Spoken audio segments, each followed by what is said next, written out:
We live with my wife's friend after her abusive relationship. Recently, I've noticed that she's intentionally trying to get close to me. I, 33, have been married to my wife, 31, for 6 years and we have a 3-year-old kid. We are very happy together and I am lucky to be married to a very kind and smart woman. My wife's best friend Anna, fake name for anonymity, has been living with us for the last 6 months. I wanted to talk about Anna to give a full context of why I'm making my decision. Anna has been my wife's best friend since school days. Anna was living in the city with her boyfriend, and we live in the suburbs of that city. They seemed happy together and were in a relationship for 2 years.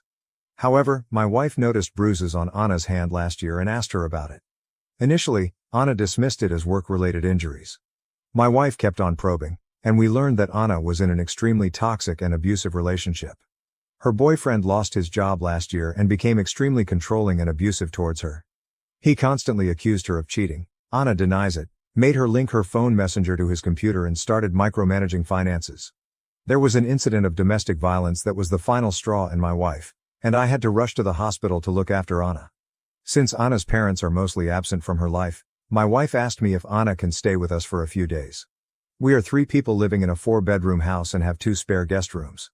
I of course agreed to it and told her that Anna can stay with us as long as she wants.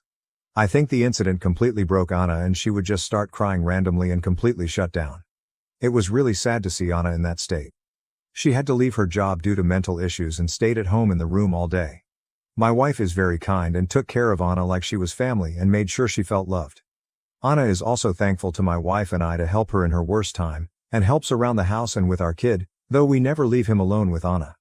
Anna, now is coming back to normal, smiles sometimes and has started looking for a job again. Now on to the incident. Last Friday, my wife and I went to work as normal and dropped our son at daycare. I had a doctor's appointment at noon and came straight home from there as I did not have a lot of work in the office. I made some lunch, and then went to my room to sit in my bed and reply to all the emails. Anna was in her room, and I did not talk to her after I came home. Around 2 p.m., I heard Anna's room door open and her walking in the hallway. Suddenly, our bedroom door opened and Anna walked in topless and just in her underwear. I was shocked and not sure how long I was staring at her. But after a few seconds I blurted out, "I am sorry." And she quickly covered herself with her hands. She was apologetic and started explaining herself. She said she just wanted to borrow my wife's clothes because her laundry was unwashed. It was super embarrassing to have a conversation with her in that state and I looked away. She again apologized and then went out of the bedroom. The incident lasted less than 2 minutes. After a while, she again came back into our bedroom, fully dressed, and apologized for the incident. She said it was really embarrassing and she did not know anyone would be home. I said it's okay and I should have told her I was back early from the office when I came home. She asked me to not mention the incident to my wife. She said she felt embarrassed when she walked around the hallway without clothes and that I saw her in that state. I said it's okay and let's forget about it. I have not told my wife about the incident and it's been 5 days. It was just a benign incident, but I somehow feel guilty about the whole thing. I feel more guilty that I am lying to my wife by omission of the truth. However, I feel that if my wife takes it the wrong way, it may strain her relationship with Anna, and I really feel bad for Anna for what she had to go through. I also do not want to make Anna uncomfortable in our house by telling my wife about her barging into our bedroom in that state. Am I the AH in this case for not talking about this incident to my wife? I am afraid that if Anna tells it to her first, it will make me look really bad and guilty. However, if I tell her, I do not want her to blame Anna for any of this and not help her in time of her need. Can someone please help me on how I can tell my wife about this? Relevant comments. Multiple Redditors advised OP to talk with his wife and not keep it as a secret from her if the incident was really bothering him. OP's reply. Thanks. This is really helpful. Maybe I'm overthinking this, but I have read that in these situations, the victim's trust in men is very fragile. Would it be horrible if I told my wife after I told Anna I would not mention this incident? Should I talk about this with Anna first? Comment 1. You would be the asshole if you do not tell your wife. Never keep secrets as a team with your house guest against your wife. Comment 2. Anna needs to tell her PDQ. She also needs to stay out of your bedroom. Do not keep the secret, that's what will destroy your relationship. I'll try to give Anna a pass, but some small part of me thinks she knows what she's doing and asking you to keep it a secret is part of that. Update 1. I wrote a post yesterday about an embarrassing situation that happened between my wife's best friend who is currently staying at our house. I was not sure how to bring it up to my wife, and you guys really helped me a lot in understanding the urgency of telling my wife. I also got some cool ideas on how to bring up the subject without making it awkward for anyone. For everyone saying Anna was doing it on purpose, I did not agree with it, as I'm an extremely average-looking person and women don't chase me. However, things since last night have been just crazy and I think I'm spiraling a bit. Sorry for the long post. So I decided to tell my wife last night as soon as she came home about the incident. I like the idea of jokingly bringing up casually so that we both can laugh about it and then forget it. Last night, when my wife came home, I made sure I stayed in our bedroom. I asked Anna if she could stay with my kid downstairs. As my wife was changing, I asked her if Anna still borrowed her clothes. Anna had to borrow them regularly when she first moved, long story. My wife told me yes, and she has told Anna she can take anything from her closet if she needs it. I asked my wife if Anna told her about the funny incident from Friday. My wife said no, and I told her the whole story about how I came home early, and Anna came in the room almost naked to get her clothes, and how embarrassing it was for both of us. As my wife was listening to this, she completely froze and turned pale. She started murmuring in Spanish, which is her and Anna's native language. I don't understand Spanish really well, but I understood the words hombre casado and otra vez. I asked her if she is okay, and she sat next to me and asked me to explain everything in detail. I just told her it was nothing and she must have not heard me coming in. I was trying to laugh it off, but my wife had water in her eyes. I kept on telling her it was not a big deal, but she kept on asking me for more details. She asked me how Anna talks to me. I told her that Anna barely talks to me since she moved in, except few words here and there. My wife then asked me about 3 weeks ago when my wife had gone to visit her parents for 4 days. Anna did not want to go with her and stayed back. I told her that Anna was just acting normal. She or I would cook dinner after I got home from work while the other took care of the kid. The only thing different was Anna generally spending her evening in her room. However, when I was sitting in the living room watching TV after the kids slept, Anna came and sat on the sofa next to me but did not talk to me. I asked her if she wanted me to change the channel or stream to something she likes, and she just said she wanted to get out of her room. However, she did not flirt with me or do anything unusual. I kept on telling my wife that it was just an accident, and I really did not understand why she reacted so emotionally to it. My wife refused to answer and just said okay and agreed with me. However, she told me I should have told her about the incident sooner and should not keep any secrets from her, and gave me a big lecture. I told her that I did not think it was a big deal and thought Anna would tell her, but glad I brought it up. After dinner, my wife massaged Anna to join us, and she came out. While talking, my wife brought up the incident and told Anna that I mentioned about the incident and she does not need to feel embarrassed. Such things happen when we are all in the same house and it is not a big deal. Anna was firstly taken by surprise, but then told my wife she was just scared to tell her because she thought my wife would judge her because of her past. My wife gave her a stare and she quickly changed the topic. At night, I asked my wife what the hell was going on.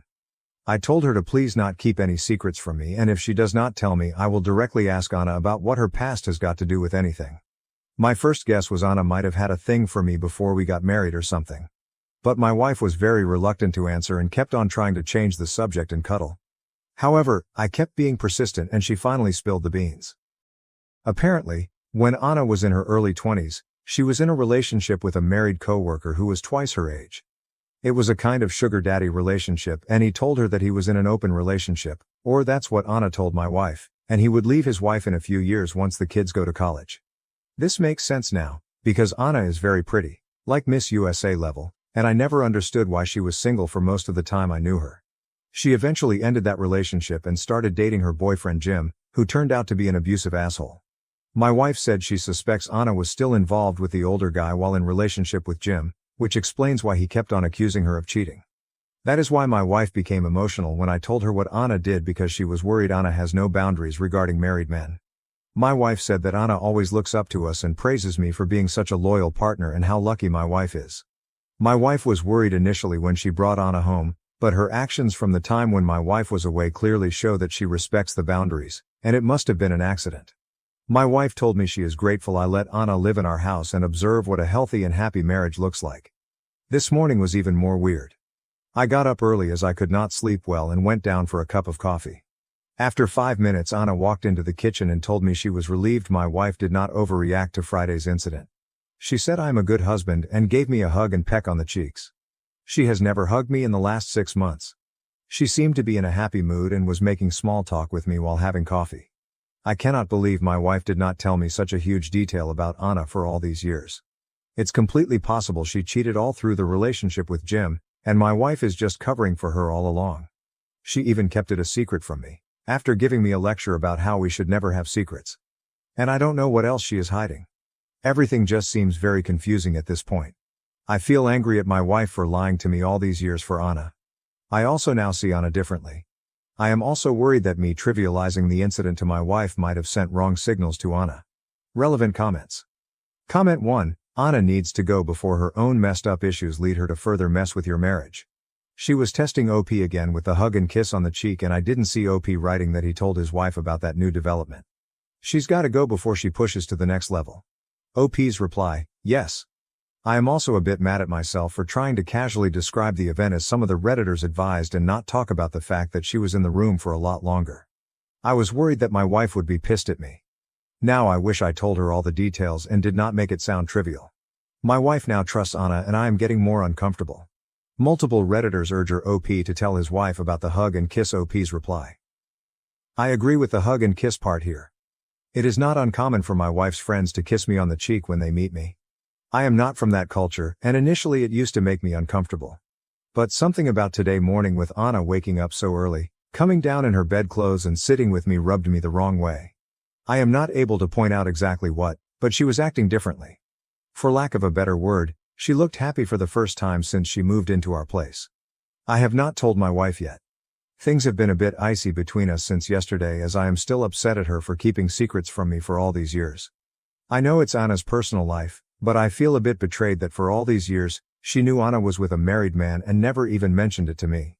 We had a talk in the evening and she apologized, but then we both dropped the subject and took our son to the playground as the weather was finally nice and had an amazing time. However, I plan to tell her as soon as we both are alone at night. As I said in the comments, I do not think she will mind, since it's not uncommon for her friends to give a quick peck on cheeks when saying hello. In fact, I was not comfortable with it at the start, and now I am used to it. Her mom, cousins, friends, everyone kisses me. There are also weird rules, where married women like my wife just hug, but non-married friends give a kiss, unless you're family. Also, only girls give a kiss, but men don't kiss girls on cheeks. I learned that the hard way.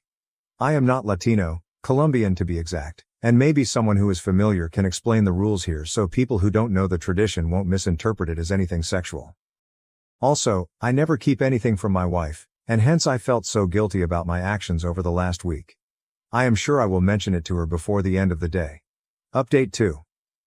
I wrote a few posts a month ago regarding my wife's friend Anna accidentally walking into our bedroom topless to get my wife's clothes while I was in the room.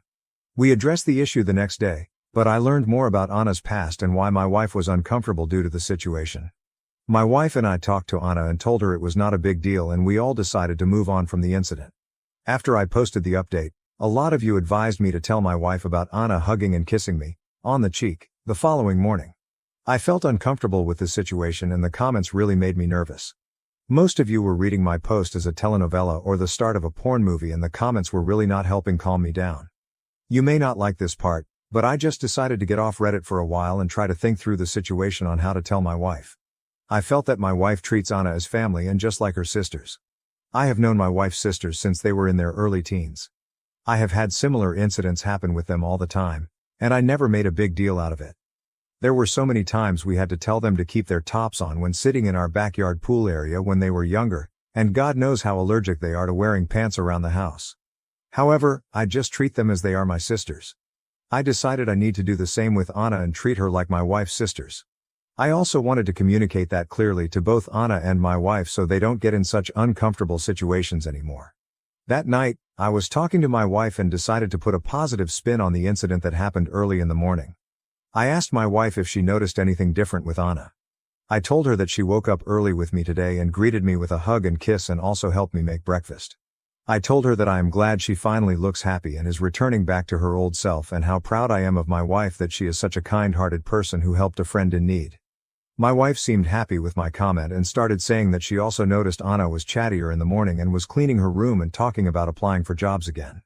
I told my wife that I feel Anna is like one of her sisters and I'm happy she also considers us as family and is comfortable around us. The next few weeks were great. Anna started waking up early in the morning around the time I woke up, 5 a.m. We always had coffee together and had nice chats. She also helped me with breakfast and getting lunch boxes ready. She asked me if she can join my gym and if I can teach her some resistance training exercises. Her therapist told her it would be good for her to work out. So, we started going to the gym 3-4 times a week in the evening before picking my son from daycare. It's nice to have a regular gym partner and someone to geek out about the daily protein intake.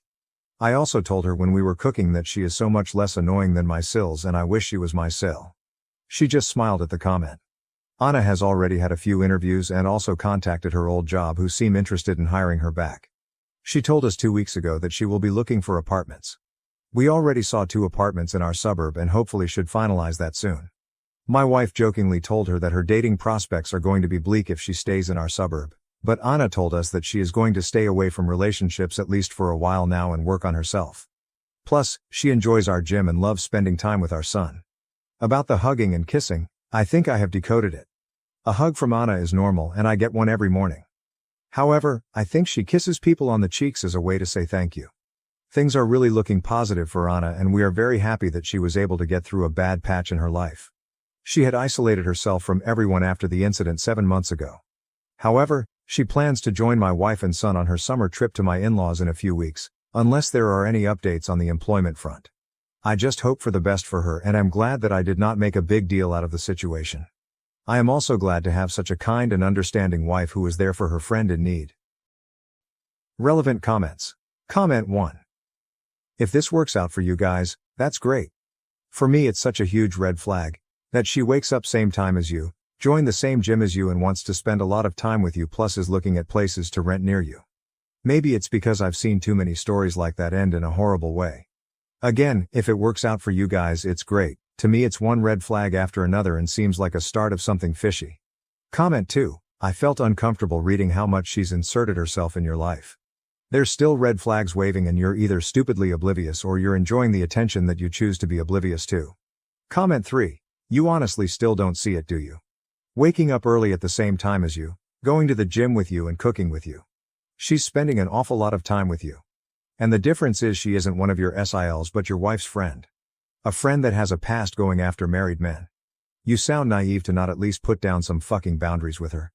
I don't even get why you won't do that. It's so stupid. On every post people kept warning you and you refused to listen. I hope for your wife's sake, that Anna doesn't try anything. But remember that if she does and your marriage dies because of it, you and your unwillingness to handle it, will be the sole fucking reason. Comment 4. Oh sure, this is going to end well. We won't do the immediate attack head on because he won't fall for that. So we do the slow build. A little bit here, a little more there. As soon as she gets her own place, things are going to change. I don't understand how people cannot see what is happening in front of their eyes. Poor dude is going to be in her bed and wondering what happened. Comment 5. I have no dog in this fight and I'm wildly uncomfortable with how much Anna has inserted herself into your life and your daily routine and how you have let her do so. It does not come across as innocent, she has no reason to hug or kiss you ever. Why is the apartment hunting a wee thing? Why are you talking down about your wife's relatives to this person? Why are you spending so much of your time every day with this woman? You are having an emotional affair with this woman. And it is not going to take much for it to turn physical and you will be back here saying you have no idea how this happened. You need to get back to doing these things with your wife and this woman needs to not be part of your life or you will be very sorry in the end. She knows exactly what she's doing and she is playing the long game. Oh, and now reading previous posts I see Anna has gone after married men before. OMG, you really can't be this clueless. My boyfriend quit his job without telling me, and now he refuses to look for another job. I'm tired of paying for everything. My boyfriend, 33M, quit his job last year without telling me. I only found out 2 days before the rent was due. We split everything 50/50ths, when I asked him for his part of the rent. When I asked, he simply told me he quit because he was tired of working at that place. Since then, I've been paying for everything. Including rent, food, gas, bills, and anything he needs. I had to work 2 jobs while going to school for a while. It was hard. But I finally finished school a couple months ago and I found my dream job. I make enough to live comfortably, even take care of my BF and still have money for saving. However, I still want him to get a job to support himself because I think as an adult, he needs a job. But I feel like he relies on me too much and he thinks since my job pays well, he doesn't have any reason to work. He always says things like, "You make good money now, So maybe you could buy me my dream car. Or, you should open a business for me to run. It bothers me a lot. I don't mind supporting my partner financially if there's a legit reason that prevents him from working, but it's not the case. He spends most of his time playing games, meeting up with friends, or just at home watching movies. I still have to do all the chores and take care of our dogs. His family thinks that he's been working to take care of me so that I can finish school, which is not true. Now they think I was able to finish school and got a good job all because of him. I don't even want to explain to them. I just want him to get a job and have a future. When I tried to talk to him, he told me I'm not supportive, and now that I have a good job, I look down on him. What should I do? Is it even worth it to try to talk some sense into him? I don't want to start dating at this age, but I feel like I can't keep doing this. Edit. Many people have asked why him. Why did I stay for years? What did I see in him? So I just want to answer it here. We started off pretty normal. We split everything 50-50ths, and I had no problem with that. But throughout the years, he started showing his true self. I was in school, and school was the most important thing to me at that point, so I invested all my time and energy into it. I was in a PhD program, so I had stipend, around 30K/YR, which was enough for myself but not for two people. After he quit his job, I was very stressed out, but I had to focus on school and tried to do everything I could to survive. I didn't have time to really think about my personal life, and I also didn't want to go through any changes in life, so I just let it be. In addition, he guilt trips me a lot, so I feel bad for him. But now that I have a stable job, I have time to really think about my future. I don't see myself being with him long term. I don't think it would be as easy as, hey, let's break up, because I know he wouldn't let it go that easy. But I'll start planning to get out, maybe ask some friends for support. His name is not on the lease, so I'll stay where I am and he'll have to move. Relevant comments. Comment 1. You worked 2 jobs while in school to support someone who happily sits on their ass not contributing. Not even cleaning or caring for the pets. Why? Why have you accepted this? And the worst part is he lets his family think that he's supporting you. So he actually has enough sense to know that what he's doing is frowned up. You don't want to start dating at this age. You mean 31? So you'd rather be 31 taking care of a stay-at-home boyfriend who contributes literally nothing. How is that a better outlook at 31? OP's reply, I think it's because I was too busy figuring my life out and trying to do everything I could to survive. All I did was work and go to school. I didn't really have time to think about my personal life. Now that I have a stable job, I have time to think about my life more and more. I need to end this and take care of myself. TBH, I'm not even sure how to date anymore, but I guess I'll try and hopefully able to find someone. I will have a talk with him this afternoon to tell him it's time to end things and he needs to move out. He will probably give me the "my life is miserable" talk, again. But I think reading all these comments makes me realize I should feel bad for myself and not for him. I'm sure once he moves back to live with his family, they will reach out to me to tell me how good he has been treating me, and how he helped me through school. They've done this before when I told them things weren't working for us. I will tell them everything this time. Comment 2. You were in a PhD program. You are intellectually smart, apply that to your emotional and financial intelligence. If you were a classmate when this happened, I can tell you the other grad students would ask why you were still with him after a grace period of a couple of months. Leave and rebuild your life. OP's reply. I haven't told any of my family and friends about the situation because I'm kinda ashamed of it. My friends would probably think I can't be this stupid. But 2 of my very close friends did tell me that I deserve better, just based on the way he treats me in front of them. I will have a talk with him this afternoon, and a couple of my friends will be waiting outside, in case he gets physical or refuses to leave. Wish me luck. Update 1. It's been 2 months since I posted about my situation on this sub, and I just want to give you an update of how things went after I made that post. Before I go into the details, I just want to say I really appreciate everyone here. After I resolved everything, I occasionally would go back to my original post and read the comments to remind myself that I've done the right thing. After posting on here, I went home from work that day and asked my friends to come over but stay in the parking lot while I sort things out with my now ex-BF. Before I could even start the conversation, he told me his friend got a new car recently and how I should get him a car since I can afford it. I got really upset and told him he could have got himself a car if he was working. I told him how stressful it has been for me with him not working and fully relying on me. He started the "my life is already miserable and you're not being supportive" talk. I was sick of it. So I said I wanted to end things here and he needs to move out ASAP. As expected, he got upset and threw a tantrum. He was yelling, throwing stuff around, and when he realized I was being dead serious, He started threatening to hit and kill my dogs. I jumped in between him and the dogs to stop him from harming them. Then he pushed me and grabbed me by my neck. I was able to get him off of me, put the dogs into a room, and called my friends to tell them to come in and call the police. He was trying to hit me, but my friends got there in time. I think he got scared when he saw my friends showed up, so he backed down but still verbally told them to get out of the way or he would hit them too. The police came. They took him away and told me he wouldn't be able to come into the apartment anymore. He had to move but would need to be escorted by the police if he wanted to grab his stuff later. It was a horrible experience, but it showed me that I've done the right thing. I thought that was the end of everything. But his auntie called me when she found out, and tried to gaslight me saying that he didn't do anything wrong and I was just upset, so I called the police. I told myself that I no longer have to deal with this bullshit, so I told her to leave me alone and hung up. His family would continue to harass me but stopped when I threatened to report to the police. I continue to pay the rent and bills like how I've always been doing. The only thing that's changed is I'm now so much happier. I'm the happiest I've ever been in years. I just got a promotion last week. I've been spending time enjoying life, with the extra money I have since I no longer have to pay for his expenses. As for my ex, he's moved in with his aunt. I got a protection order so we are not in contact at all. Relevant comments. Many people congratulate OP and wish her well. OP responds, "Thank you. It feels great to wake up in the morning and not have to worry about what kind of crap he is going to give me today. And OMG, the extra saving that I have since I'm not longer financially responsible for a full-grown adult. Thank you. I've realized that all the uncertainties that I had before really don't mean anything. My life is only getting better and I've received all the support I need from friends and family and people on Reddit too." Comment 1, how long were you in that relationship? OP's reply, I was in that relationship for 8 years. Comment 2, I hope you changed the locks. And why didn't you tell his family about his refusal to work? I hate that they think of him as the victim now, and that you used him to finance your studies and then dropped him.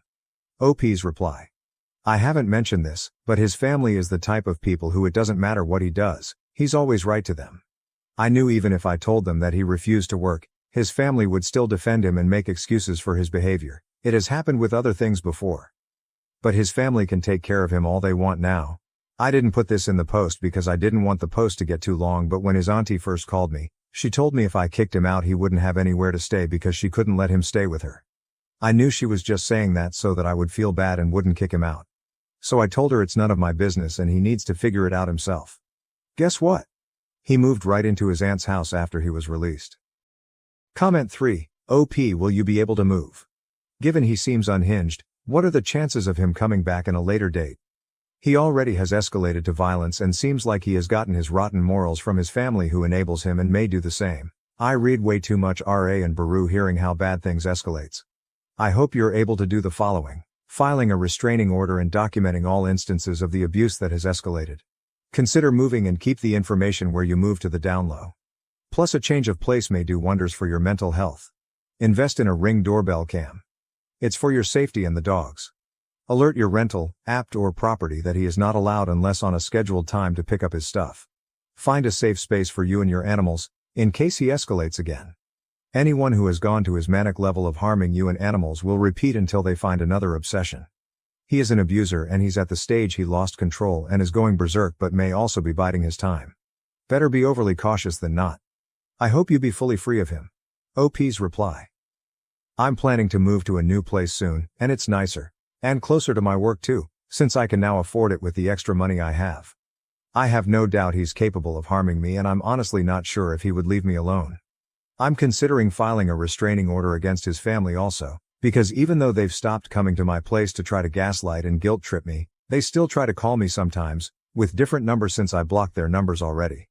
I just ordered a Ring camera and I'm also going to move to a new place soon. He doesn't even know where I work because he didn't care. He'd never taken me to work or even asked what company I work for. He only asked about my salary when I told him I got a new job. I was sad that he didn't care, but now I'm glad that he doesn't know much about me besides where I live. Comment 4, I hope you read this and seriously consider it. We are attracted to what is normal to us, not necessarily what is good for us. You need to spend some time with a therapist unpacking what in your past taught you to accept being used. Women, especially, are often taught to be people pleasers, even to the point of their own detriment. I hope you spend some time rewiring yourself to only accept respectful, loving treatment. My heart breaks that you went through this. I sincerely wish you well. OP's reply. I'm spending a lot of time taking care of myself. I have had a couple therapy sessions in the past couple weeks. The whole incident was traumatizing to me. I'm a lot happier but still need lots of time to heal. Update. It's been a year since I called the police on my ex-BF after he hurt me and threatened to hurt my dogs. I hope the same thing doesn't happen to anyone, but if you're currently in a similar relationship, I hope this post will help you realize good things will come after you stand up for yourself. After my ex was taken by the police, I dealt with some harassment from his family, but they eventually left me alone. I moved closer to my job in basically a different city that's 30 minutes away from my old apartment. I took some time to heal and went on vacation by myself. It was great. I finally look forward to coming home and spending time with my dogs. One of them passed away from cancer a couple months ago. About 6 months after the incident, I met someone. He's a great person, and for the first time in a long time, someone treats me with love and respect. I'm very happy at the moment. I've learned to set boundaries and expectations early on to avoid being in the same situation again. Now to my ex's case. Yesterday, I got a call from the prosecutor's office. To be honest, I totally forgot about the case and I thought there's nothing else to follow up on. But they called to inform me that they'll be pressing charges and asked if I would be okay to testify. I said yes.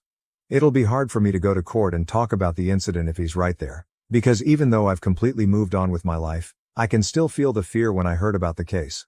I'm somewhat still traumatized by the whole thing, but I think he needs to be responsible for his actions, especially after his auntie tried to defend his actions by blaming me.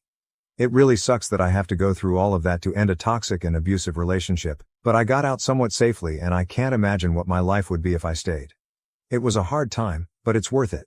Things are definitely better and I'm surrounded by people who truly love me and appreciate me. Simple and little things in life truly make me happy. Like how my BF got me bubble tea and prepared dinner for me when I had a hard day at work last week. I can't believe just more than a year ago, I thought a day without an argument was already a good day. Relevant comments. Commenters were overwhelmingly proud and supportive of OOP and leaving and encouraged her to testify against her ex. Here are a sampling of those comments. Comment 1, good for you leaving that toxic situation. The exact thing happened to me last year as well. I was in a relationship with a toxic ex and I finally stood up for myself and ended the relationship. We had to love together until we figured out the living situation since unfortunately both our names were on the lease. The way I got out was by calling the police after he swung a soundbar at me. I'm still traumatized about it to this day. I'm in therapy for the things he did and said to me. He pleaded guilty, which I'm so glad that this nightmarish chapter can finally be over. OP's reply. I'm glad you were able to get out before things got worse. It's a very traumatizing experience, but therapy does help. I hope you have a good support system and are around people who care about you and understand your experience. Comment 2. You may want to reach out to the victim advocate and see if the prosecutor's office, or anyone else affiliated with the court, has an emotional support dog that you can have with you when you testify. I was pleasantly surprised that a small county near me had that for a person I work with when she had to testify against a family member. It helped her feel more calm and protected going into testifying. Am I the A for getting upset with my wife for secretly having an abortion after I clearly stated I didn't want children? I have been happily married to my wife, Clara, for around 3 years now. I love this woman to pieces. I don't want to get sentimental, but she truly is my other half and I cannot see myself with another woman, even now. Before we got married, I made my stance on children clear. I didn't want any. She agreed at the moment and I thought that was that. About a year and a half into our marriage, she brings up the question of children again. She asks me if I want kids. I say no, I don't. She hums and we go back to doing what we did before. It wasn't a conversation so much as it was an odd question this time around, but I didn't think anything of it. We had a very robust sex life but always took the necessary precautions. She has the implant and I use a condom around 90% of the time, so I wasn't worried. Her bookshelf recently broke, so I ordered a new one. I had wanted to build it as a surprise and put her books up on it for when she came home. While going through them, I noticed an old journal of hers. I immediately smiled and flipped through it. When we were in college, she'd carry it around. It was a future planning notebook or sorts. If she wanted something in life, she'd draw out exactly what she envisioned, add clip-ins, the whole 9 yards. Manifestation, if you will. She had shown me it in college after declaring that she wanted to pursue her doctorate, and I remember being stunned at the attention to detail. I mean, we were only sophomores and she knew exactly what she wanted to do, what she wanted to study and where she would take herself. It made me feel out of depth. I liked it. Anyway, I flipped through the journal, reminiscing about the past. I hadn't expected there to be any new entries, at least not anything recent that I hadn't experienced with her. But as I opened it up, I saw something I never thought I'd see. It was a section dedicated to pregnancy and baby prep. She had researched prenatal vitamins, OB-GYNs in our area, had images of cradles, etc. It was only 2 pages, but I remember feeling so sick. In my head, there was only one reason she'd put that in a journal like this. She wanted kids. Naturally, I was torn up. I kept telling myself I'd been upfront about what I wanted, and if she hadn't, that was her fault. But the thought that she'd secretly been suffering because of me, that she was holding herself back from the life she wanted to please me, I couldn't stand it. I confronted her about it as soon as we came home, and I found out the situation was a lot worse than I thought. Clara did indeed want kids, but claimed she wanted our relationship more and was okay with compromise. I asked her a million times if she was sure. I really wanted her to be honest and not feel like she had to hold anything back. She insisted that not having children wasn't a deal breaker for her, but I kept pushing. I couldn't understand why she'd put something that wasn't that important to her in that journal. In the midst of our conversation, she dropped the bomb. She told me she had an abortion 1.5 years ago. Offered up the information like I should have been relieved. Like it was the proof she needed to convince me that she meant what she had said about children not being a deal breaker. I can't describe what I felt at that moment. What I'm still feeling. What I can say is that I have never blown up at my wife the way I did that night. I didn't put my hands on her. I would never put my hands on her, but it was not a pretty exchange. I just remember feeling hurt that she hadn't consulted me on such an important decision. That she went and had such a life-altering procedure without discussing it with me. That I didn't even fucking notice that it happened. I mean, those things have side effects, right? She would have been bedridden for days afterwards, in physical and emotional pain. How could I not have seen the signs? I'm still beating myself up about it. I remember her asking me if I wanted kids, but nothing about her emotional state for the rest of that week when she would have had the procedure done. How much can I really claim to care about her? I don't want children, I still don't. But I'd rather chew my left arm off than make her have an abortion, even more so now after she's told me she isn't really against having kids the way I am. I'd happily raise a kid if it meant she didn't need to go through something so drastic. I've been staying with my sister for the last 1.5 weeks. I needed space to think, so I left. I want to see her, to ask if she's okay, but I don't know what to do or say. I'm still unbelievably angry at her and at myself. I don't want to yell at her again. I think the first time around scared her pretty badly, and I don't want to repeat that. My sister thinks I'm being petty, punishing my wife for something I would have agreed with regardless. But I wouldn't have fucking agreed. I don't know. Relevant comments. OP on not considering of prioritizing his wife's preferences when she is prioritizing his decisions. Comment 1. OP. To clarify, I never once said this. If that's how my post came across, let me clear it up. If she came to me as asked to start trying for a kid, in other words, to go off birth control and stop using condoms, my answer would be no. I've always been firm in that. She's never pushed the issue, but no amount of begging would entice me to plan to have a child. Having an unplanned child, on the other hand, wasn't something we discussed. Obviously, hindsight is 20/20, but that doesn't help much here. Update. I woke up to lots amount of comments and outright hate, so I thought I'd clear a few things up. A lot of you were concerned about me snoping in Clara's journal. I met this woman when I was 6 years old. We had experienced over half of what she had written down in that notebook together. She's been letting me read her entries routinely since college, though I would read them more often back then. Like I said, I found her decisiveness incredibly attractive. But college was 6-7 years ago and times have changed. I'm not sure if she has other journals, but her use of this specific one died down as we got older, and so did my readership. I felt no qualms about picking it up and reading it that day because I quite frankly never have. This was not the first time I read that journal without her present, as I've been given express permission to do so. It was meant to be a quick trip down memory lane. I had no idea she had added more things, let alone pregnancy planning. She keeps all her old journals, sketchbooks, etc., in the same area, and this book was in that pile. You should have gotten a vasectomy. I'm not discussing my reasons for not wanting kids here, but I did discuss them thoroughly with Clara before we got married. Our reasons for not wanting children were very similar based on that initial conversation, but I guess hers wavered as time went on. How that turned me into an evil dictator that refused to hear her opinions out, I'll never understand. But I guess that's Reddit for you? I didn't get a vasectomy because I'm not sure that I won't want kids 10, 15 years down the line. I am positive I don't want them at the current moment, but I'm 27. Opinions and circumstances change. Regardless of its reversibility, it's marketed as a permanent surgery. Vasectomies are covered by my health insurance, but reversals are not. It simply made no sense to invest in something I wasn't sure could be undone if I didn't want it anymore, not when Clara and I were taking the necessary precautions to avoid pregnancy otherwise. She got on birth control way before we started having sex. I had absolutely nothing to do with that decision. As far as I know, she's quite happy with it. The chances of pregnancy with the implant are less than 1%, even less when using condoms as well. We talked about the decision together and ultimately decided a vasectomy wasn't the right choice. Someone actually went as far as to say that because I didn't get my vas deferens cinched, an unexpected pregnancy was inevitable. A 0.5% chance and inevitable are two vastly different things. You guys do realize that vasectomies aren't 100% effective either, right? Unless you're pushing for abstinence, I really don't want to hear it. We also don't go raw unless we both agree to it, which I would never pressure her to do. You verbally abused her. Clara and I both grew up in shitty homes. Our parents yelled and were extremely combative. After growing up in that environment, we agreed to avoid that kind of behavior in our relationship, and we do our best to keep to that. I have never raised my voice at her before this argument. I'm more on the timid side, so I imagine it was a shock for her to see me so angry. She also just doesn't do well with yelling in general. It wasn't my words, so much as it was my tone. Should I have raised my voice? No, but I'm not an infallible robot. My comment about not putting my hands on her was to draw conclusions away from physical violence. Clearly it wasn't taken that way and had the opposite effect. The exchange was heated on both sides, lots of things were said.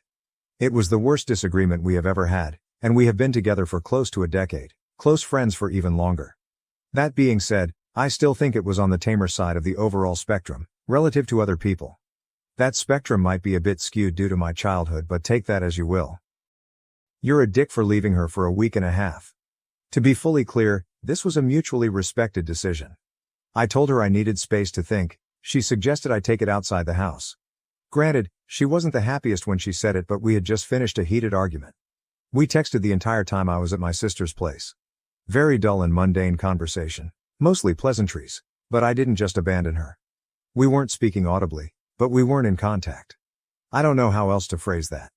Things were just tense and very different from our usual level of interaction. Everything was surface level. We would check to make sure the other ate, showered, whatever else, but that was it.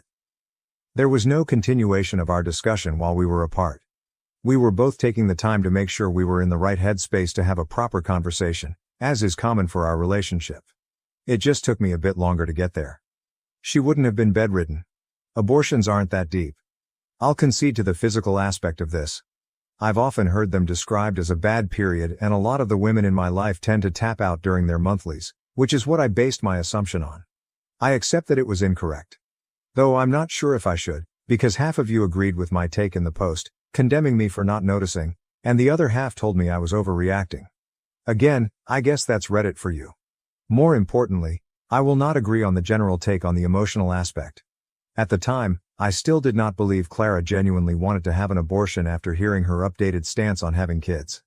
I imagined her feelings would be on par with someone who experienced a miscarriage rather than an abortion because of this. I still do. The only thing that would change my mind at this point is Clara herself. You should go to couples counseling and seek therapy individually. We are both in different types of talk therapy and have been for several years. I'm not sure how helpful couples therapy would be on top of that, but I'm not opposed to it. Asking if you wanted kids was enough. She doesn't owe you anything. Reading through the comments, many of you thought this, and we're simply going to have to disagree. As the father of the child, the decision to abort should not have been made without my clear and explicit knowledge that she was pregnant. We weren't separated at the time, nor did I cheat, and contrary to popular belief, I'm not abusive. I deserve to know. I won't apologize for expecting my wife to consult me on family planning decisions. I'd do the same for her 10 times over if roles were reversed. Call it controlling. I really don't care. Asking if I want kids is a completely different discussion than terminating a pregnancy. I am on my way home now and will update if the situation changes, likely sometime this week. I'd ask for well wishes, but I think it's clear none of you are rooting in my favor. Fucking hell. Edit. Took out the numbers to prevent text from looking long and blocky. Final update. Before I got into where Clara and I are now, a lot of you had some misconceptions concerning things like me reading Clara's journal, vasectomies, and other things. I made a separate post addressing those. Read it, don't, whatever. I came home the morning following my initial post and Clara and I had a very long conversation. We both apologized for letting the previous conversation get out of hand and acting out of character. I also explained why I left in the first place and apologized for raising my voice. She's especially sensitive to that kind of thing, so I addressed it first. She forgave me and said as long as we could keep things calm this time around it would be okay. She was more interested in finding out what I was so deep in thought about that I was gone for so long. Again, we do take breaks from conflicts from time to time and revisit them when we're calmer, though this was the first one where I physically removed myself from her proximity. I told her how I initially felt after reading her journal entry. I hadn't been mad then. Part of me was confused. We had agreed on no kids before getting married after all. The other half was riddled with anxiety. Contrary to what you may all think, I adore Clara. She is quite honestly one of only good things this life has given me. I didn't want to lose her, but if she wanted kids badly enough to put them in her journal, I wasn't sure what that would mean for us. She downplayed the importance of the entry. In her view, not everything she puts into the journal is something she's genuinely hoping for. Some things are just nice to fantasize about, and not every fantasy is meant to be reality. I was honest. I told her that her words were hard to believe given how meticulously she had written everything down and planned it out. The last thing I wanted was for her to harbor resentment over what her life could have been. She assured me that wasn't the case, but I'm still unsure. Talking about the abortion itself was hard on both of us. I wanted to know if she was in pain, what signs I had missed. I didn't really press for details on the procedure, but we talked a lot about how she felt afterwards, why she hid it and how she came to her decision. I just held her in my arms and listened for the most part. It was gut-wrenching to say the least. It turns out that the second time she had asked if I wanted kids occurred a month or two after she had already had the procedure done. She had asked because she was contemplating whether or not to tell me about it. I guess she had ultimately decided not to. She told me I was actually with her the day she took the pills. I remembered the day because she had been crying and I wasn't sure why. When I asked, she cited cramps, so I got her a heating pad and laid down with her. Her periods have always been pretty hard on her, so I guess I didn't think much of it. In hindsight, I should have realized something was up because she hasn't had bad cramps in years. Still, I'm glad she didn't go through it completely alone. Much later that day, I asked her why she didn't come to me when she realized she was pregnant. In her eyes, she was protecting our relationship. She knows our circumstances, my reasons for not wanting kids, my stance on abortion. She didn't want to burden me with having to choose between the two, and so she made the choice herself. As hard as I try, I can't understand or accept her reasoning. Her decision to go through this alone, while meant to shield me, inadvertently communicated that she doesn't trust me to support her or handle the truth. All I understood is that she feels like she can't lean on me when she's in trouble. And if that's the case, I'm not sure why we're married. She's always been independent, but this is the first time I've felt completely blindsided by not being included.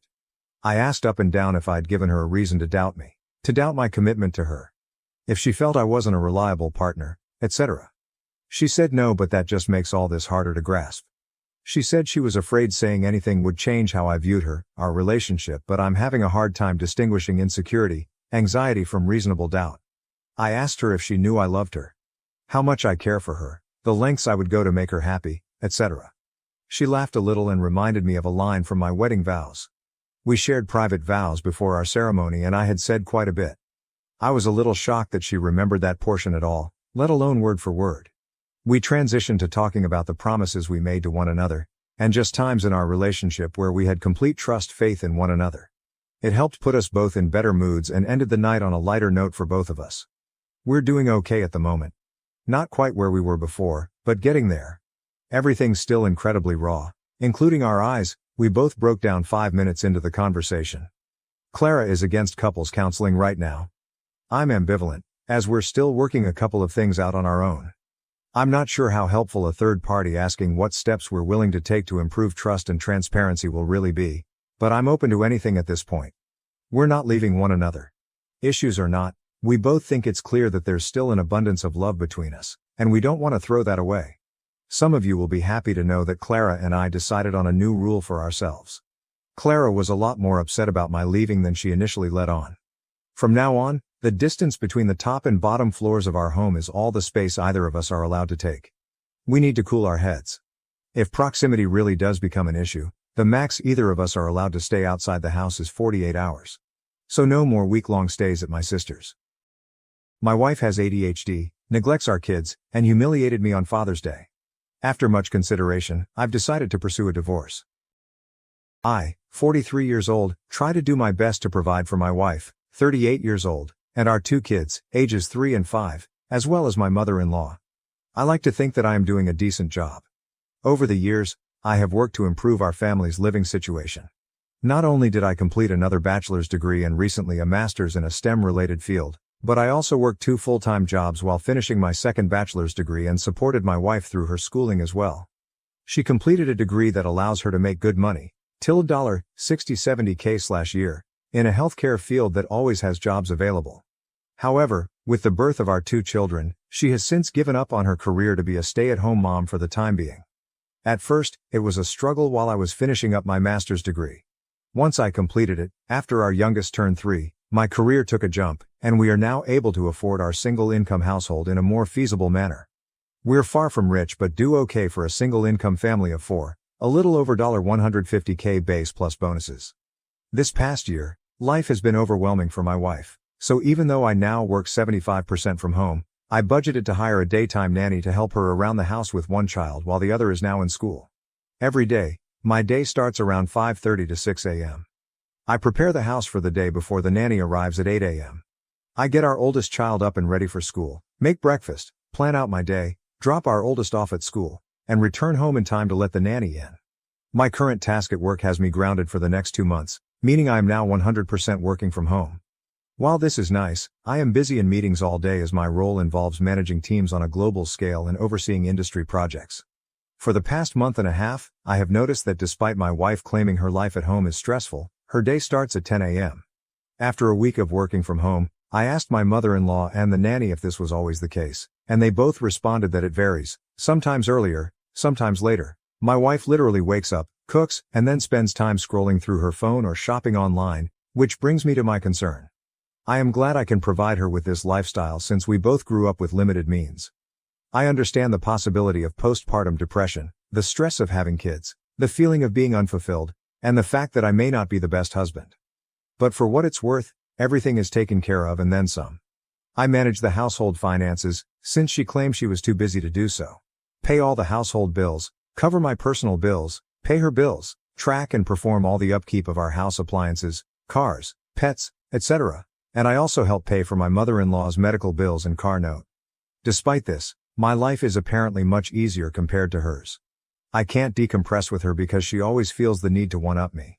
If I have a bad day, she insists hers was worse because I'm lucky to go away and work. If my feet hurt from walking all day during work travel, she says it's nothing compared to her standing and cooking with a child clinging to her.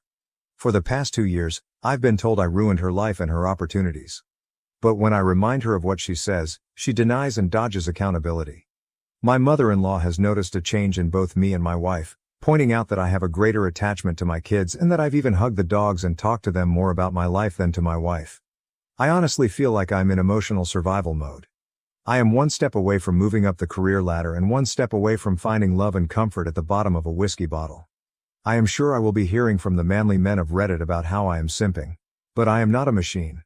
I just want to know and feel that someone I prioritize aside from my kids appreciates and loves me for what I do. I am sure I will hear from the stay-at-home moms of Reddit, which is fine. I grew up in a single parent/mother household.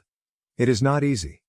And honestly, with the help of her mother and a nanny Monday to Friday, for one toddler while another child is at school, can you honestly tell me she is having the typical stay-at-home mom experience? Because neither my friends nor colleagues who are single parents can say she is. I am sure the masses of holier-than-thou Redditors will consider this a poorly written fanfic, but it is what it is. To summarize, TLDR. It feels as if my wife has checked out of our marriage. We are only roommates where she can still reap the benefits of marriage. I am not asking for her to throw herself at me all the time and let me do whatever I want. I really just want to be told I am doing good and to offer me some form of emotional comfort as simple as a hug, but I guess as the man who ruined her life, I deserve it. Thank you for the replies. To add more context, never cheated. I do work in an industry that has a large female population, but I am literally an open book with work, name colleagues and staff under me, She has access to my work agendas and correspondence if she really wanted to snoop, but on that note, she still does not know what exactly I do for a living at this time. We as a whole family, her parents and mine, have tried to get her to go to therapy, but she refuses or skirts around the issue. Aside from my coming from a single mother household, my biological dad was present in my life. She has had both parents in a reportedly monogamous marriage for over 40 years. I have tried to talk to her about everything and my own feelings, but again, one-upmanship tends to be the trend here. What I am receiving from the marriage was asked. Now, aside from my 2 beautiful kids, I've been asking myself that same question. We have a near non-existent sex life mainly since last year. I always figured maybe it's part of depression or whatever she may be going through. Maybe I'm just not attractive enough or just horrible in bed because of my health conditions. I'm not some supermodel husband, but temptation and opportunity does knock and I can perform still, but I never give in, because as cliche as it sounds, I honestly do love my wife and want to only be with her. I'll give credit where credit is due, as I don't want to sound biased. When I say she wakes up and cooks, she cooks for everyone in the house. Myself, kids, MIL, and even nanny. Aside from breakfast, she cooks all meals and snacks. I typically fast until lunchtime, and our oldest tends to eat a small simple breakfast in case they don't like what school serves that morning. She does load both the kids and her laundry, but seldomly folds and puts them up. I typically do my own, and the rest of my clothes I dry clean because they're work clothes. She does keep track of our pantry and fridge. But after she makes the list, I'm the one who goes out and buys everything if not delivered. She does clean our bathrooms and house 50% of the time. The other 50% is done by either MIL or myself, or sometimes nanny if she feels like being extra helpful. Prior to nanny, my MIL was the main help for my wife up until she had unexpected medical needs. So I opted to hire a nanny to help them both, more so when MIL is having treatments and recovering. Update: not sure if anyone would read this, but thank you for those who have reached out and chit-chatted. While I know I've kept my newfound friends here updated, I figured I'd just update my post and keep it short. I showed my wife my post the following weekend and she read it and all the comments. Long story short, argument: she left our house to stay with her sister, and I've been a single parent since. It's sad to say, aside from the good nights to our kids, it's all pretty much the same routine. Nothing much else to say other than thank you for all the kind words of encouragement. I just need to add, this post got bigger than I expected from a venting post, but I've responded to a few comments. Nonetheless, thank you for the comments and DMs. And more so for the offers to let me ruin your life, huh? It's been the highlight of my day/night as I sit here drinking with my dog while everyone else is asleep. It feels depressingly sad that I feel that I have to turn to random internet strangers for some sort of validation in my rant. My apologies in advance as I try to keep this as vague as possible. I just wanted to update those who have been kind enough to check up via DM and comments. Apologies in advance for the lengthy post.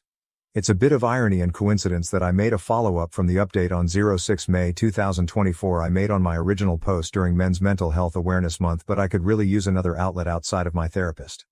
My apologies if this isn't the storybook ending/destroying of a relationship people were hoping for. To save you a read, wife left? Came back like nothing happened. She made it about her. Nothing changed. I'm continuing to be suffering mentally, knowing nothing will change while trying to keep it together for our kids. Lots of takeout. The day after she packed up and left, my wife attempted to come back and take the kids with her to her sister's. Naturally, I was against this, and thankfully so was her whole family, including said sister. Not only was it not fair to our kids for her to sweep them away into a home that's not theirs, but to put that financial and housing stress on the rest of her family since she doesn't work and her sister and her family, husband and 3 kids, stays with their dad in the house they grew up in. After a little over a week of being away, I guess she cooled off, so she just decided that it would be fine if she walked in the door with her bags as if she just came back from Target. She came into my office while I was working and angrily stared at me while I sat on a conference call meeting with my team, and I couldn't just jump off as this is a busy time of the quarter for us. I guess that didn't sit well with her, because once I took off my headset and closed my laptop, she started yelling at me about how much I really don't care about her and her well-being overall. At that moment I couldn't do anything more than look at her and just shake my head. Mother-in-law came in after hearing my wife yelling and pulled her away, telling her to not bother me, while our nanny kept our youngest away from it all on the other side of the house. That night after the kids were put to bed, I sat in my office by myself with a drink, as I have been doing for the past nights, and my wife came in. We talked, we argued, we cried, we drank. One thing led to another and we were in bed. I wish I could say that was our making up, but the next sobering morning as we laid there, she went on about how hard it was for her the time she was gone. Literally. It was about her struggles staying at her family house in her old room with her dad and sister's family. How lucky I am to be able to stay here and do this and that and buy this or do that and not stress as much as they did. How easy my and everyone else's in our family lives are compared to hers, even though we had similar upbringings. My mind and heart broke that morning. I've been spiraling down since then, and this last week I made another attempt to reconcile and talk things out, but I was met with a shouting match while trying to express my current stress and anxieties with life and work in general. Wife. Well, do you know how hard this is all for me? You're supposed to help me be happy. Me. So when it comes to my happiness, stress, needs, and overall well-being, FK me, get over it, right? Wife. We all have our own problems, you need to figure it out and get over them. I don't know who the woman I am at home with is, but that wasn't the woman I married and vowed to spend my life with and raise our kids together. Since that conversation, I've been noticeably distant with her. I've been sleeping in my office or on the couch or with my kids in their bed after putting either one of them to sleep. Still doesn't change her starting her day at 10 a.m., and sitting on her phone talking to her mom groups between cooking meals with the kids in both mother-in-law and nanny's care. Nothing has changed, and I doubt that anything will change. Sadly, I think even if we got a divorce, nothing would change or feel different anyway, since during my wife's leaving the day seemed like any other day except with a little more takeout than usual. My main fear there isn't that I wouldn't just lose my wife, I'd lose my kids in the process. So I guess it's sad to say the grand finale to my story. Like a lot of men and some women I've talked to here, I'll just continue to smile and suffer in silence. First off, thank you for all the comments and DMs, some context and clarification, since admittingly my post was emotionally charged since I typed it up after another argument. Post-birth, our kids' pediatrician's office gave my wife those postpartum depression screening forms, and during the time of both she scored pretty high and was suggested to see a therapist. With our second child she scored significantly higher, and I made an effort to get her the help she needs. She refused, so entered mother-in-law and nanny for support. I know what people will say/think, but this is one of the reasons I'm not 100% ready to just give up and file our life together away. Also, I know silently suffering in the near and long run of our kids' future will not add to a healthy atmosphere, but neither would a bitter and hate-filled divorce. I know some have compared it to the ripping off a bandage, saying it'll hurt at first but that pain goes away, but I'd rather try to spare my kids thinking that their parents ended up hating each other because of them or something along those lines. I've told a few PPL I talked to in DM since my last post, a little more insight on my personal life. Prior to my promotion I was a PM managing teams and budgets, so out of habit I plan for a lot of what-ifs.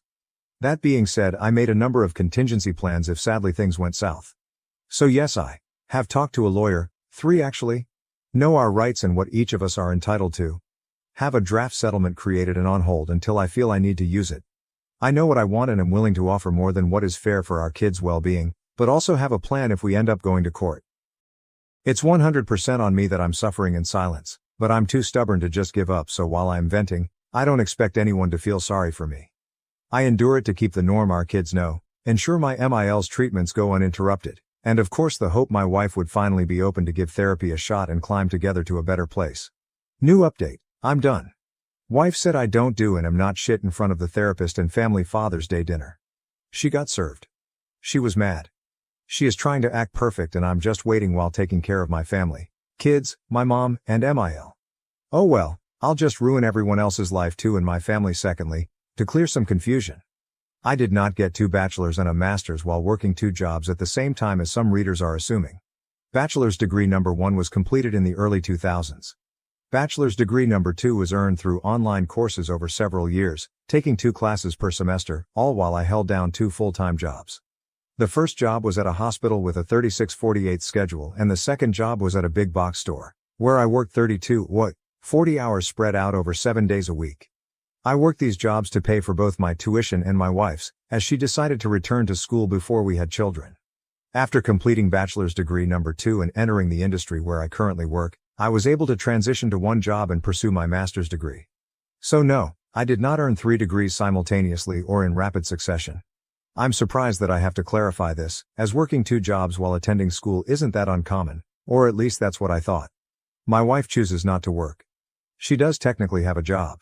She just barely works it to the point we forget she has a job, as in she worked 1 day 5 months ago for 8 hours on a Tuesday. Kind of barely works. Her job and manager is really supportive, flex PRN model, and gives her a list of days they need coverage and she can choose to pick up a shift or not. While she can work more and only does just enough to keep up her license, she complains to our family of her career being on hold for one reason or the other, although she has the opportunity to work more if she opted to. All things considered, she has an available supportive circle around her for either decision she falls on. Our family, her job and I have made multiple offers and taken many steps to open that door for her to go back to work. That is nanny, MIL moved in to help, I work from home, her crazy flex per end schedule, etc., etc. But here we are. I am and have been in therapy for myself already. Aside from what I deal with at home, my work can be very debilitating in regard to my mental health as well as physical at times. Since I can't find the support I need mentally and physically at home with my wife, I've opted to attend therapy rather than find comfort with someone outside of the home or at the bottom of a bottle. I've tried to express this to my wife, and as mentioned in my previous post, she has a habit of one-upping me. And here we are. My in-laws are still married. Given the circumstances in our home, my MIL moved in to help out my wife, while my SIL and her family moved back into their parents' house due to their own reasons. SIL and her family can save money while getting back on their feet, and my wife and I benefit from MIL's help, and we can keep a closer eye on her while she undergoes bi-monthly treatments. My wife, by means of questionnaires, is highly suspected to have PPD alongside with a history of symptomatic OCD, ADHD, amongst other ailments that over the years she refused to get evaluated for or refused to accept results given. I knew what I was getting into, and I loved and accepted my wife for these flaws as she did mine at the time. Spare me your gut. I don't feel sorry for you, or pity. I am like every other man who fell in love and wanted to give my person the best of me and the world I can offer. But again, here we are. There are many men who identify strongly with traditional masculinity or the red pill ideology who complain and say that I am simping over my wife. While I respect your opinions and perspectives, I will outright say that if this situation were only affecting my life, I would have left a long time ago. As one Redditor mentioned in a previous comment that stuck with me, I am the kind of person who will take a bullet for his kids. Perhaps it was meant in a different context, but I am committed to protecting my children from any physical or mental harm. I am willing to metaphorically take the bullet as needed. I believe that other fathers would similarly respond to the duty to protect their children, and that's why I endured as much as I have. For the time being, I would prefer that my wife direct any problems towards me rather than our kids. Thank you all for the comments and reaching out. I've met many strangers who have become great Reddit pen pals, and some who have been in the know of every step that has been progressing to this point. I am surprised at how far this has gone, from other subreddits, other platforms, and even YouTube. Love me, hate me, say it's all fake, no matter where you stand, thank you for all the constructive comments and DMs to check in. Our kids and myself are going to be alright moving forward. Now for the update, the end of an era. This will be shorter than some expected, as really there's not much to say but just satiate the questions some of you may have had and give people the satisfaction of the I told you so moment on Reddit. After a hard push from our family via an intervention, my wife and I finally attempted to go to marriage counseling. I'm sure many of you can guess how well that went. Blame, tears, regrets, gaslighting, with a side of I am the reason for her life being ruined and horrible. Again. Just this time in front of a licensed therapist instead of Reddit or mom groups. In the end, everything the therapist suggested and noted went over her head and ignored as it was against the grain of her status quo. One thing I guess worth saying was the therapist asked if she could recall when she last truly felt happy.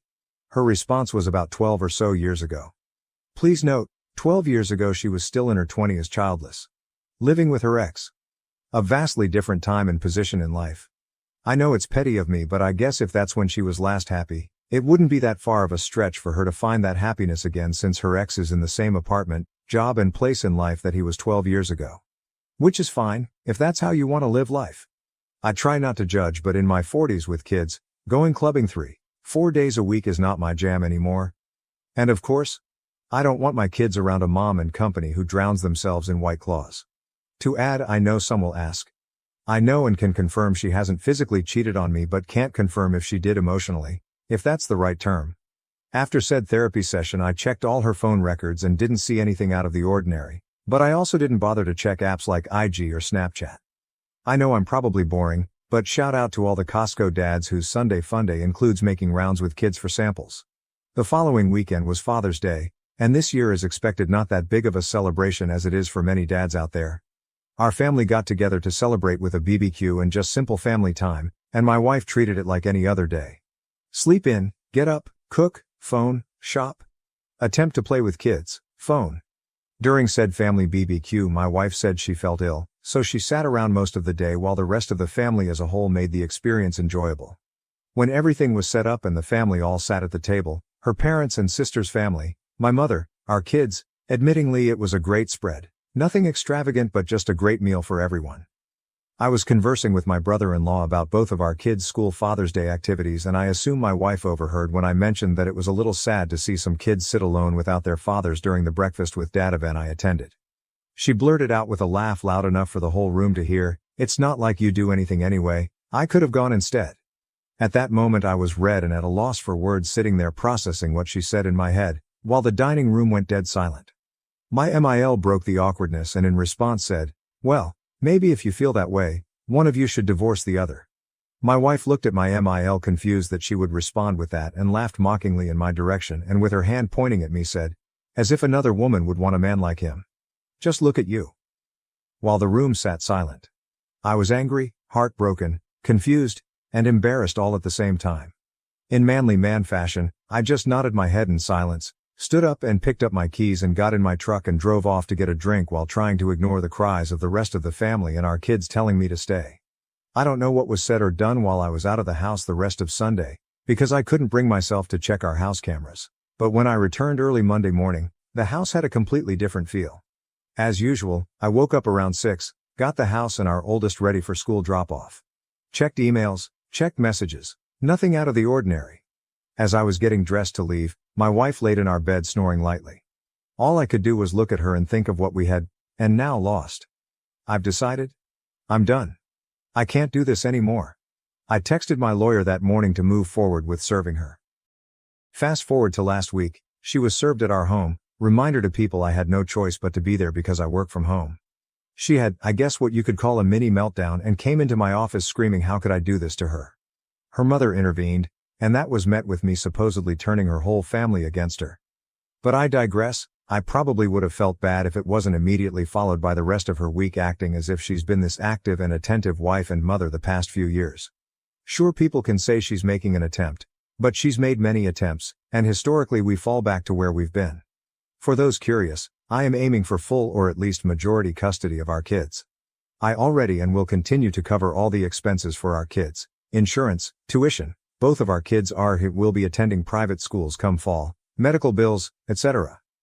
My MIL has given me the courage and strength that helped supplement my own mother's support throughout this. Basically, she is what I hoped the kind of mother-wife my wife would have been to our kids and me. Out of respect for my MIL as well as per my own mother's shared wishes, I will continue to help oversee and contribute financial help if needed during her treatments. While some may feel I should cut their whole family off, I know the hardships pushed onto a family while dealing with cancer and have dealt with it firsthand as a family member and care provider on both sides of the desk. All in all, I'm prepared to go to war if needed, but I just want a clean no-fuss divorce. My wife has no alimony coming, so sorry for the Redditors and mommy gang Facebook groups saying she needs to divorce me first and get that sweet, sweet alimony money. 1. We live in a state that does not typically enforce alimony. 2. She has a means of gainful employment immediately. 3. To help curb any possible problems, I will cover her insurance and bills until either divorce is finalized or when she gains full employment. So that's that. I'm done and waiting for the steps to be taken for everything to be finalized. Sorry it wasn't as exciting of a story with plot twists as some may have hoped for, but that's life. Not sure I'll update this once it's all finalized, which probably won't be for a few more months depending if we go to war or not. I discovered explicit messages between my wife and a man at the gym. When confronted, she admitted to the affair but insisted it wasn't serious. My wife is 30 years old and she's always worked out and been in shape, but lately I feel like it's becoming excessive.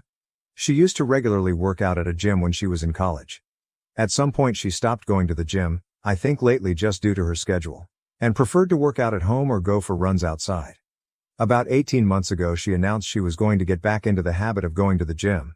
She now has a job where she's able to make more time for it. It started off normal, but slowly became more and more frequent. She signed up for classes on the weekend, both days. She started going to the gym every day, then it became the morning before work and then again later in the evening. Every single day. If she's stressed, she goes to the gym. Experience some sort of life crisis. She immediately heads to the gym. We have an argument, run to the gym. She's 4 months pregnant right now. I'm kind of surprised we even had time to make a kid. I understand that it's safe for her to work out, especially since she was already in the habit of doing it before she got pregnant, but the intensity is not slowing down. If she misses one of her normal gym sessions, she becomes so irritable. Like a junkie not getting her fix. It's just bizarre. Truly a case of too much of a good thing. Of course she gets upset when I voice that I feel it's becoming an unhealthy obsession and that I miss spending time with her because she's there so much. She has all of these friends and this whole circle of people there that she seems to prefer spending time with over me. Why don't we work out together at the gym? The gym is her time, she says. This isn't a case of me feeling insecure because she's in great physical shape and I'm a fat slob. I work out and am in shape. My job really requires me to stay in shape, so I can't let myself go if I want to. I genuinely feel her gym habits are unhealthy. She's over-exercising, for one. There is such a thing. But worse than that, I feel it's becoming a way for her to escape everything else in her life. She never actually fixed anything that goes wrong in her life. She just runs off to the gym to get some sort of mood boost and then that's it. She also never gets anything else done in a practical sense because how can she when she's at the gym so often? It's to the point where I have to do every chore, and if food is getting made I'm going to have to do it. I don't expect her to do all of those things, but it should at least be a shared effort. People we know have even commented about it to me. They've said things about how she seems different, how she sure is at the gym a lot, and many of her friends and family barely see her anymore. Some have even suggested she's having an affair with somebody there. Please tell me that this doesn't sound normal to you. She insists this is perfectly normal. Update 1. I posted not very long ago about my wife's addiction to the gym. A compulsion, if you will. She spends most of her free time there. She often goes twice a day and sometimes even 3 times if we have a fight at night and she needs to run off instead of actually talking to me. She won't let me go to her gym and she refuses to go to mine. Her gym is her place, my gym is my place, and that's just the way it has to be according to her. I'd love to have her come along with me. I've invited her multiple times. She's about 18 weeks pregnant right now. This is our first baby. She worked out like crazy prior to the pregnancy and she continues to work just as hard now. I truly didn't think she was cheating on me. People suggested it in the last thread and I laughed. You can tell she's at the gym a lot, she's in great shape. So she's obviously going there. I felt really confident about the cheating issue, and when I posted 9 days ago I wasn't even considering cheating.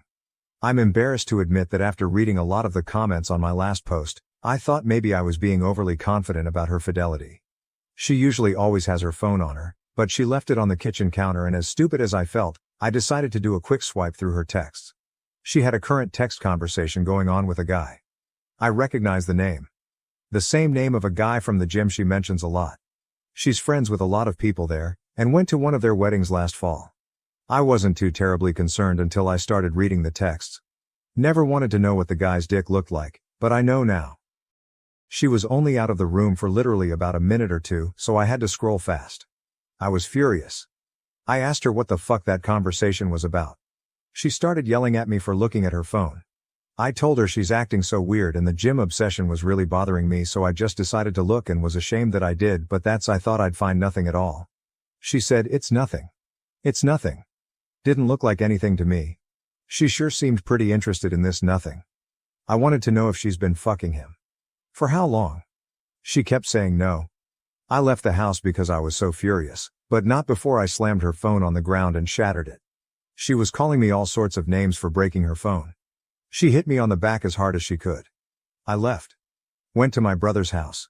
My brother and sister-in-law were shocked, although my sister-in-law was one of the most vocal ones about my wife's gym obsession being weird and bringing it up to me constantly. I went home. She was in bed crying. She obviously couldn't call me or anyone else for that matter. She was laying it on thick. "I don't know if you'd ever come home. Give me a break." I took her phone to get repaired tonight. She doesn't deserve it, but I still feel like an ass breaking her phone. I still don't know how deep it goes. She won't admit to anything beyond what I saw. Was it sexting, bad enough, or more?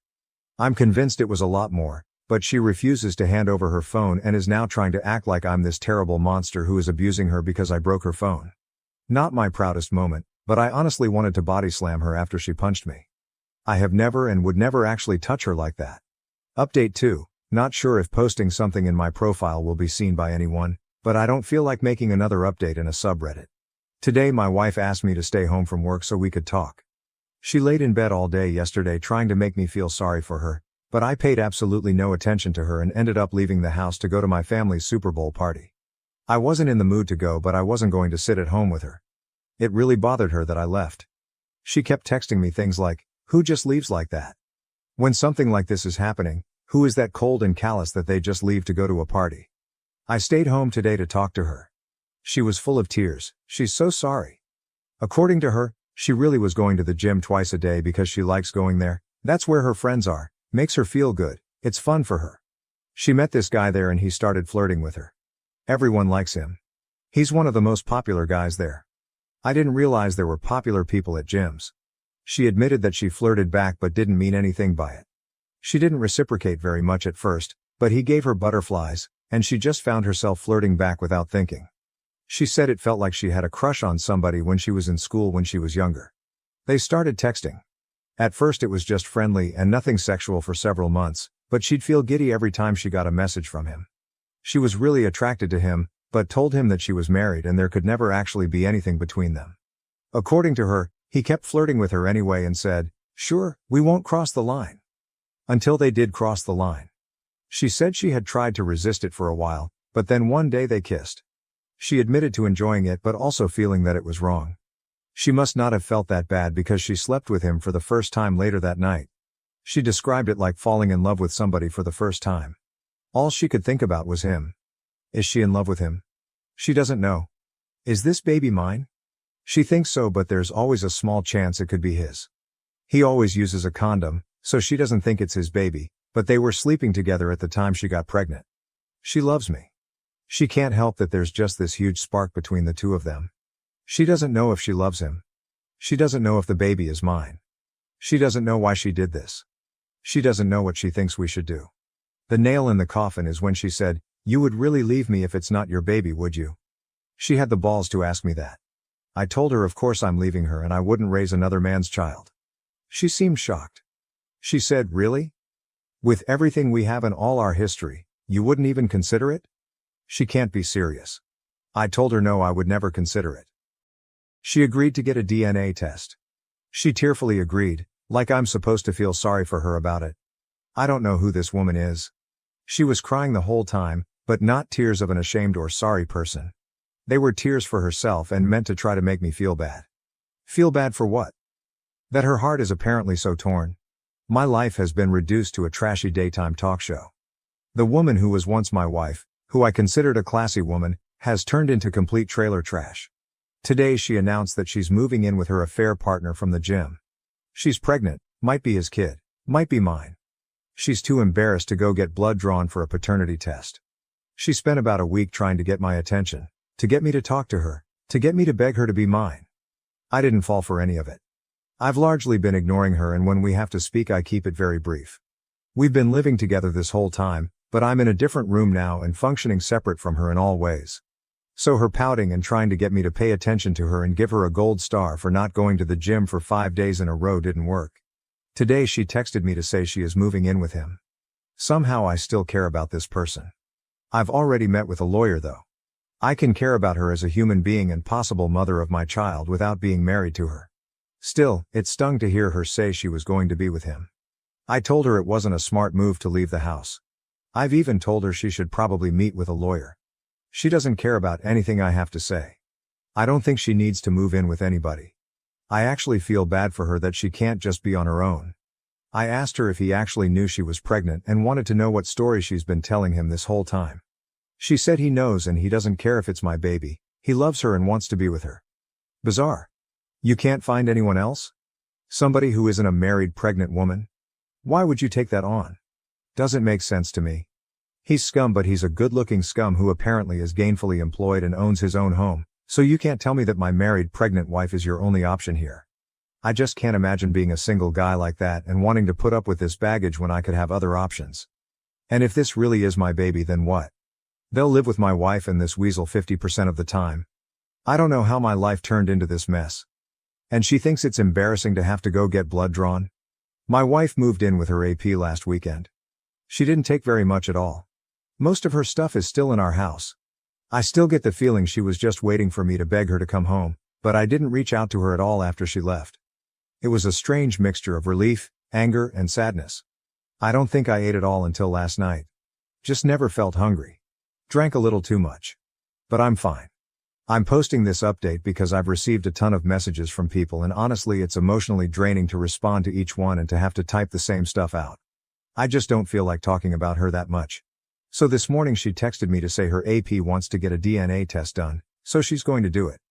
Look at that. It didn't matter when I wanted one, but now that he has requested it she suddenly thinks it's a great idea.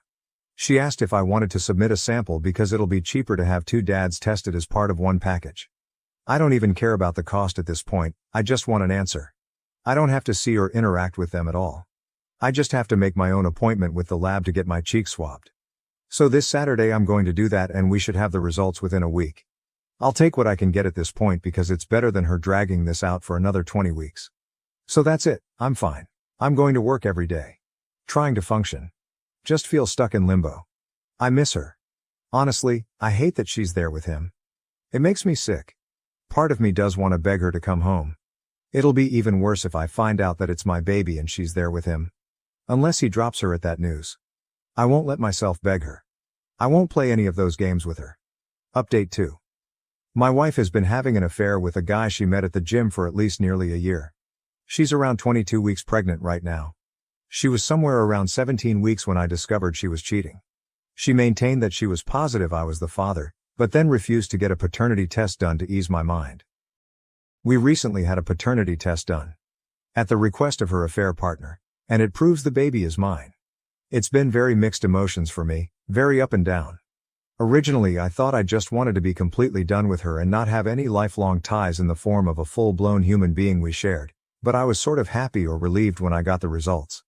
I'd already had it in my mind that I was going to be a father for months before I found out she was cheating. Sometimes I just have moments where I can't believe this is my life, that this is the situation that my kid will be born into and I hate her for it. She's still living with him. All of her belongings are still here in our house. I refuse to do the work of packing everything up for her. She doesn't seem concerned about taking any of her things, beyond the essentials. After we got the news that I'm the baby's father, she texted me to say she's glad I'm the father and that she knows I'll be a great dad. She was texting me new baby name ideas last night. She's tried calling but I ignore the calls. I only speak with her via text. This morning she asked if she could come by and get a few things. I told her it was fine, as I've been advised by my lawyer to not prevent her entry from the home, but I told her that he better not be with her. So who shows up with her? The scumbag boyfriend. He walks right on into the house behind her like it's no big deal. She ran upstairs to get the stuff she wanted and he and I were just left standing there in the living room. He told me it wasn't her fault that he was there. She told him I didn't want to come but he forced his way along. He wanted to talk to me, supposedly, to tell me he understands how I must be feeling. No, you don't know. He told me he knows I probably don't believe him, but he genuinely loves her and knew he probably wasn't the father. He accepts it and then tries to assure me he won't try to take my place with the baby and hopes we can just get along since we're both going to be in her life now. He promises that she's fine, he's looking after her. I told him that I couldn't for the life of me imagine what he wanted with a pregnant woman who is having another man's child, which I found weird. Then I told him if he didn't get out of my house I'd punch him. I went upstairs and she was trying to find some things in the bathroom. I got mad, asked her why she brought him along, and told her I find it really strange that he still wants to be with her now that he knows he has nothing to do with this baby, and that I refuse to let him have anything to do with my child. She said he talked her into coming and she's sorry and never meant for any of this to happen but she's in love with him now. He is supposedly what a 30-year-old girl is looking for, not me. She's setting up a nursery in his house and I can set one up at my house and she has no intention of trying to get full custody or anything like that. She doesn't want to keep me from being involved in my child's life. How generous of her. She went back downstairs and I followed her and he was still standing there in the living room and I just walked up to him and punched him. He stumped back and fell into a table. She yelled, "What the fuck?" and ran over to him. I don't even care at this point. As if he's going to call the cops. He deserved it and it wouldn't have happened had he just left like I told him to. Several hours later she texted me to say she was sorry about today. He really meant what he said and he's actually a good guy and he cares about her and he respects me. WTF, does he respect me? He was screwing my wife in the gym locker room. I was like, you can't be serious. She said, fine. I'm trying to have a mature conversation about this. I can't help that we fell in love. Believe it or not, I'm not trying to hurt you and I want everything to be amicable. This guy stole my wife and he's stealing my kid too. Sure, I'm the actual father, but now they're setting up a nursery together in his house. I've tried to not feel jealous or sad. I've tried to maintain the thought that he's the trash man who picked up my garbage. Sometimes I feel that way, but the truth is that I loved her, and still love her. I don't want to stay married to her on principle alone, but this is devastating to me. Update 3. My wife is basically 26 weeks pregnant now. There actually hasn't been much drama with her and her AP. I was away for a long weekend last week and it was nice to just get away from home for a while. Only really annoying thing that's happened is that I told her I'm being in the delivery room, not him. After everything she's done, she owes me that. It's not his baby. He has no right or reason to be there. I will not be the one waiting outside when my kid is being born. She said yeah, she agreed and she never planned to have him in there with her. I asked her if she'd told him that and she said no. I told her to tell him he'll have no part in it. Well, she told him and apparently he didn't like that and he started trying to convince her why he should be there. Next thing I know, she's telling me that he really wants to be there and she's the one giving birth, so she should be able to say who she wants there and she wants him there. I suppose he'll start making name suggestions soon and will try to overrule names we've had picked out for our future kids for years. We've talked a little bit and she told me I can have our house and the dog in our divorce. I'm requesting that we sell the house and split the profit. I already wrote that in the paperwork. I'm not buying her out of our house, a house that I've made all the payments on anyway. I have a much better credit score than her and less debt. I compromised a lot because she liked this house. I'd rather be able to get my own place based just on what I want and with no reminders of her. And there was already no way she was getting the dog. I already had proof that I owned him though, so she wouldn't really stand a chance of having a court award the dog to her. It's the one thing I told my lawyer I wanted above everything else, not including any custody issues surrounding my actual human child. Honestly, her AP can have her, but he will never ever have my dog. Not to mention my dog is 100 times more loyal than my wife and some might even say better looking too. So with the idea I won't be living here in this house for much longer after the baby is born, if everything moves quickly, I decided I will still prepare a nursery here anyway in case anyone wants to try to accuse me of not being invested, prepared for fatherhood. I'm trying to look at the positives. It doesn't matter what colors she likes or what themes. I can do whatever I want. Honestly, we've been together for so long and have lived together for most of our adult lives. It's sort of nice not living with somebody but sort of lonely too. I have friends and family, but it's hard to feel in the mood to go out or hang out with people too often. They always ask me about everything that's going on and it's just like I'm tired of that being the topic of conversation. I got a promotion at work, which financially would have been better had it happened after the divorce, but I'll take what I can get. I feel like I'm living in this limbo right now and a lot of what I do is always framed around how will this affect me in the divorce. Admittedly, I spy on them on social media sometimes. Guess I'm hoping to see he's been in a motorcycle accident or something now that the weather is nicer.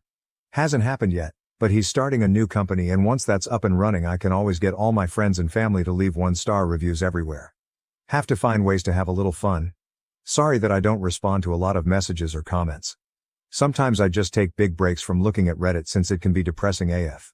Editing to add something I forgot. She told her family that we've split up and that she's with this other guy now. Her sister reached out to me to say how sorry she was, her sister is a dumbass, that sort of thing. She told me that my wife was complaining about her AP. The sex is over when he's done and apparently he's really selfish with sex. He doesn't do extra little things for her that she's used to me doing. Like clearing the snow off her car in the morning and heating it up or offering to make her food after a long day. He doesn't speak her love language, and he hangs out with his friends too much. This made me so happy to hear. She's secretly miserable and I find that absolutely delightful. I'm still alive. I'm mainly posting here because several people have reached out to me and were concerned that I'd taken my own life. No, I'm not on the brink of ending my life. I think I'm doing better than I have since all of this started. Around the time of my last post, my story blew up and I was getting messages from people who saw it on TikTok and YouTube. I had to take a step back because it was a little overwhelming. I have over 100 unread messages here. I appreciate it, but it was a little uncomfortable at the time, and I got to the point where I didn't really want to talk about the situation with my wife and her AP anymore. So as of today, our baby is due in less than 10 weeks. We're in the home stretch now. I don't feel prepared at all. All of this other stuff has just been so distracting. I started working in a nursery. It's not done yet, but I have the floor finished and the walls painted. My ex-wife was impressed with the color scheme and furniture I chose. She's not legally my ex-wife yet, but I've started calling her that. It sort of makes it easier. I also packed up a bunch of her stuff. Originally I refused to spend my time packing up her things, but eventually just said screw it and started packing it. I'm at the point where it'll just be easier to not see all of her stuff around here. Why did I leave it for so long? She came over to get some of the boxes I packed up. She came alone. Things were fine between us. I loaded the stuff into her car. We didn't argue. At one point she started to tear up and said she fucked up. I said yes she did, but there's no point talking about it now. She shit all over our marriage. She has her muscle-bound asshole to go home to now anyway, so who cares? She said I know, but it's not the same. I told her nothing has been the same since she decided to fuck him the first time. Supposedly he's going to let me be in the delivery room when my baby is born. I didn't even argue it when she said it like that, but inside I was boiling at the idea of him letting me be there for the birth of my child. She says she talked to him and he agreed it wouldn't really be right to not allow me to be there. I'm going to take what I can get if it means being there for the birth of my child. I'm going to try to just ignore him for the time being. She was acting all sweet and laying on all of the I really want you there, I really need you there stuff, and I know mentally I'm not in a place to be that cold to her when she starts acting that way. I'm trying to be indifferent more than anything else, but it's so hard when she's actually around and starts looking at me a certain way and making me feel bad. She invited me over to see the nursery they have set up at his house.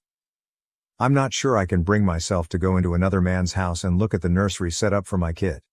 I did ask her if she was truly safe there though. I don't know why, it's just been bothering me.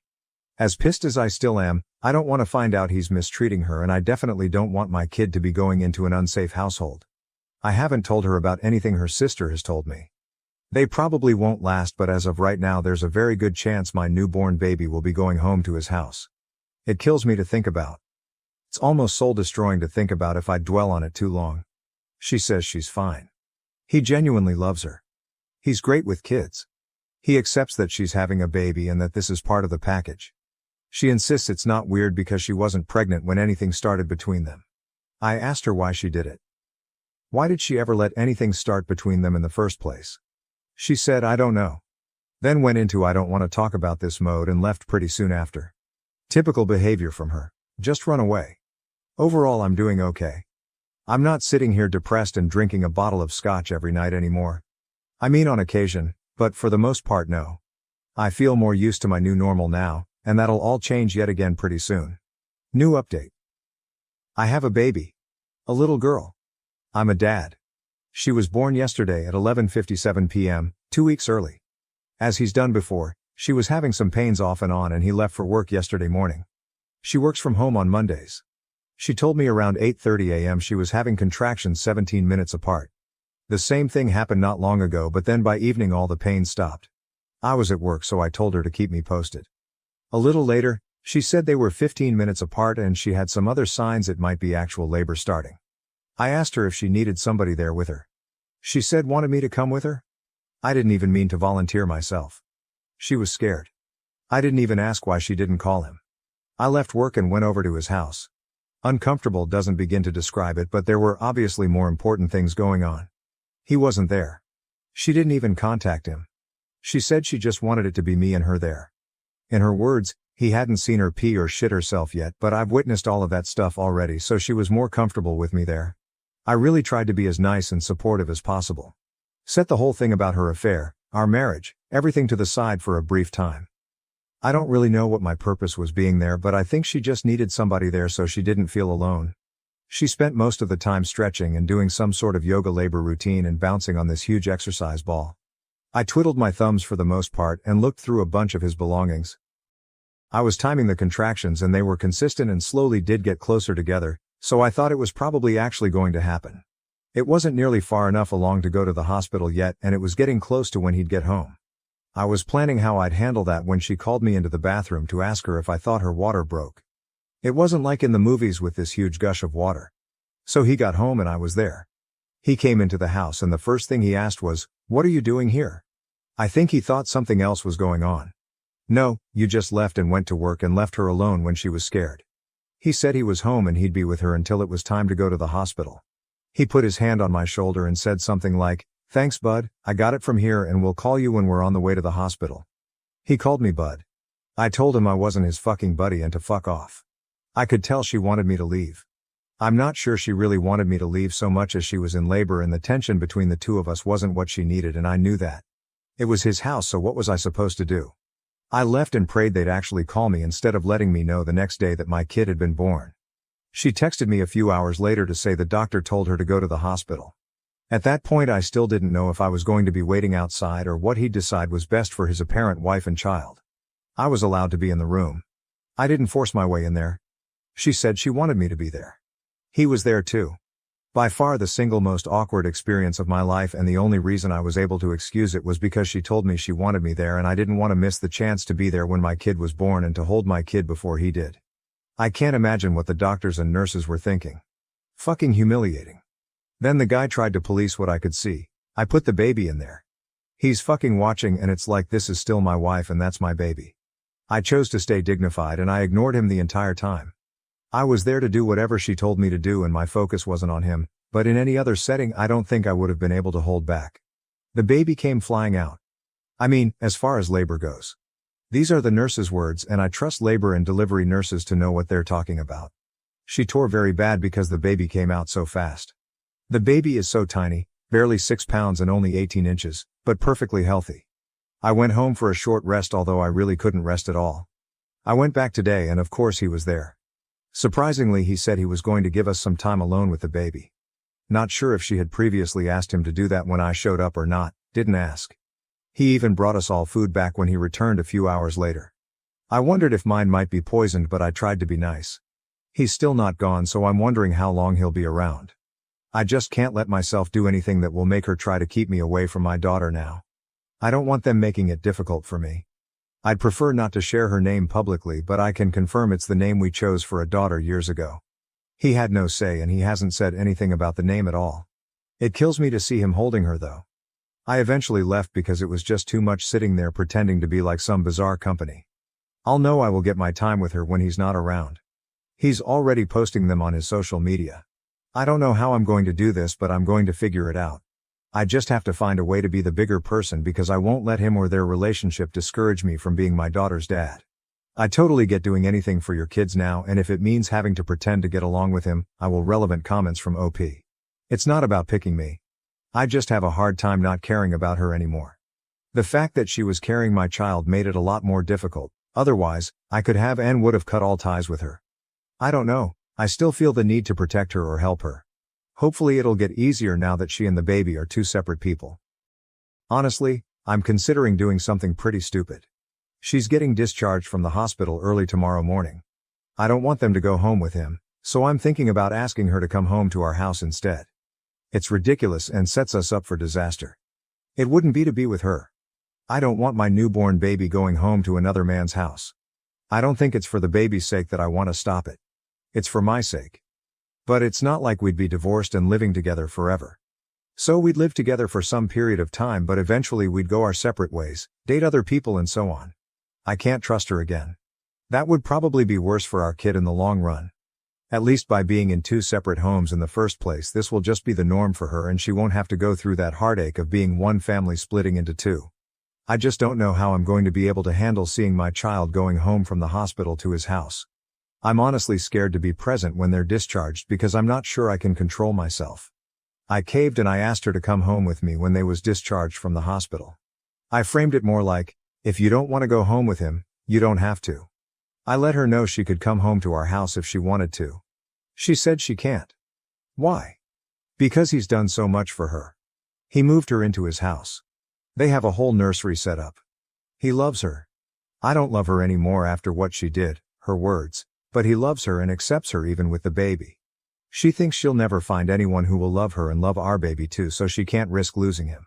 I tried to tell her she doesn't owe him anything. Just because he let her move in and there's a nursery there doesn't mean she's indebted to him, especially not when it comes to something this big. She said, I want to, but I just can't. I'm sorry. I left. I told her I couldn't sit there and watch the get into his car and go to his house. As a consolation I got a, you can come over and see her tomorrow. Great. I know she did this. This is all her doing. But why am I the one feeling like I failed? This wouldn't have happened if I hadn't immediately shut her out. I basically just pushed her to him.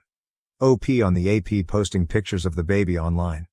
Today I told him he can't post pictures of her online. He said he was just posting a few pictures to say how proud and happy he was of my wife. It wasn't weird. I said he can post her all he wants but he can't post the baby. He didn't seem to be taking it seriously, so I told him I know he wishes he'd won this one, but he didn't. She's my kid, not his. If he's genuine about being all buddy-buddy and respecting me as the actual father, he'll respect my request. He said okay, he understood, we'll see. I faced police calls due to a classmate's misunderstanding about my bruises. Now, she must change classes and face the consequences. I, 19, am in a nursing program.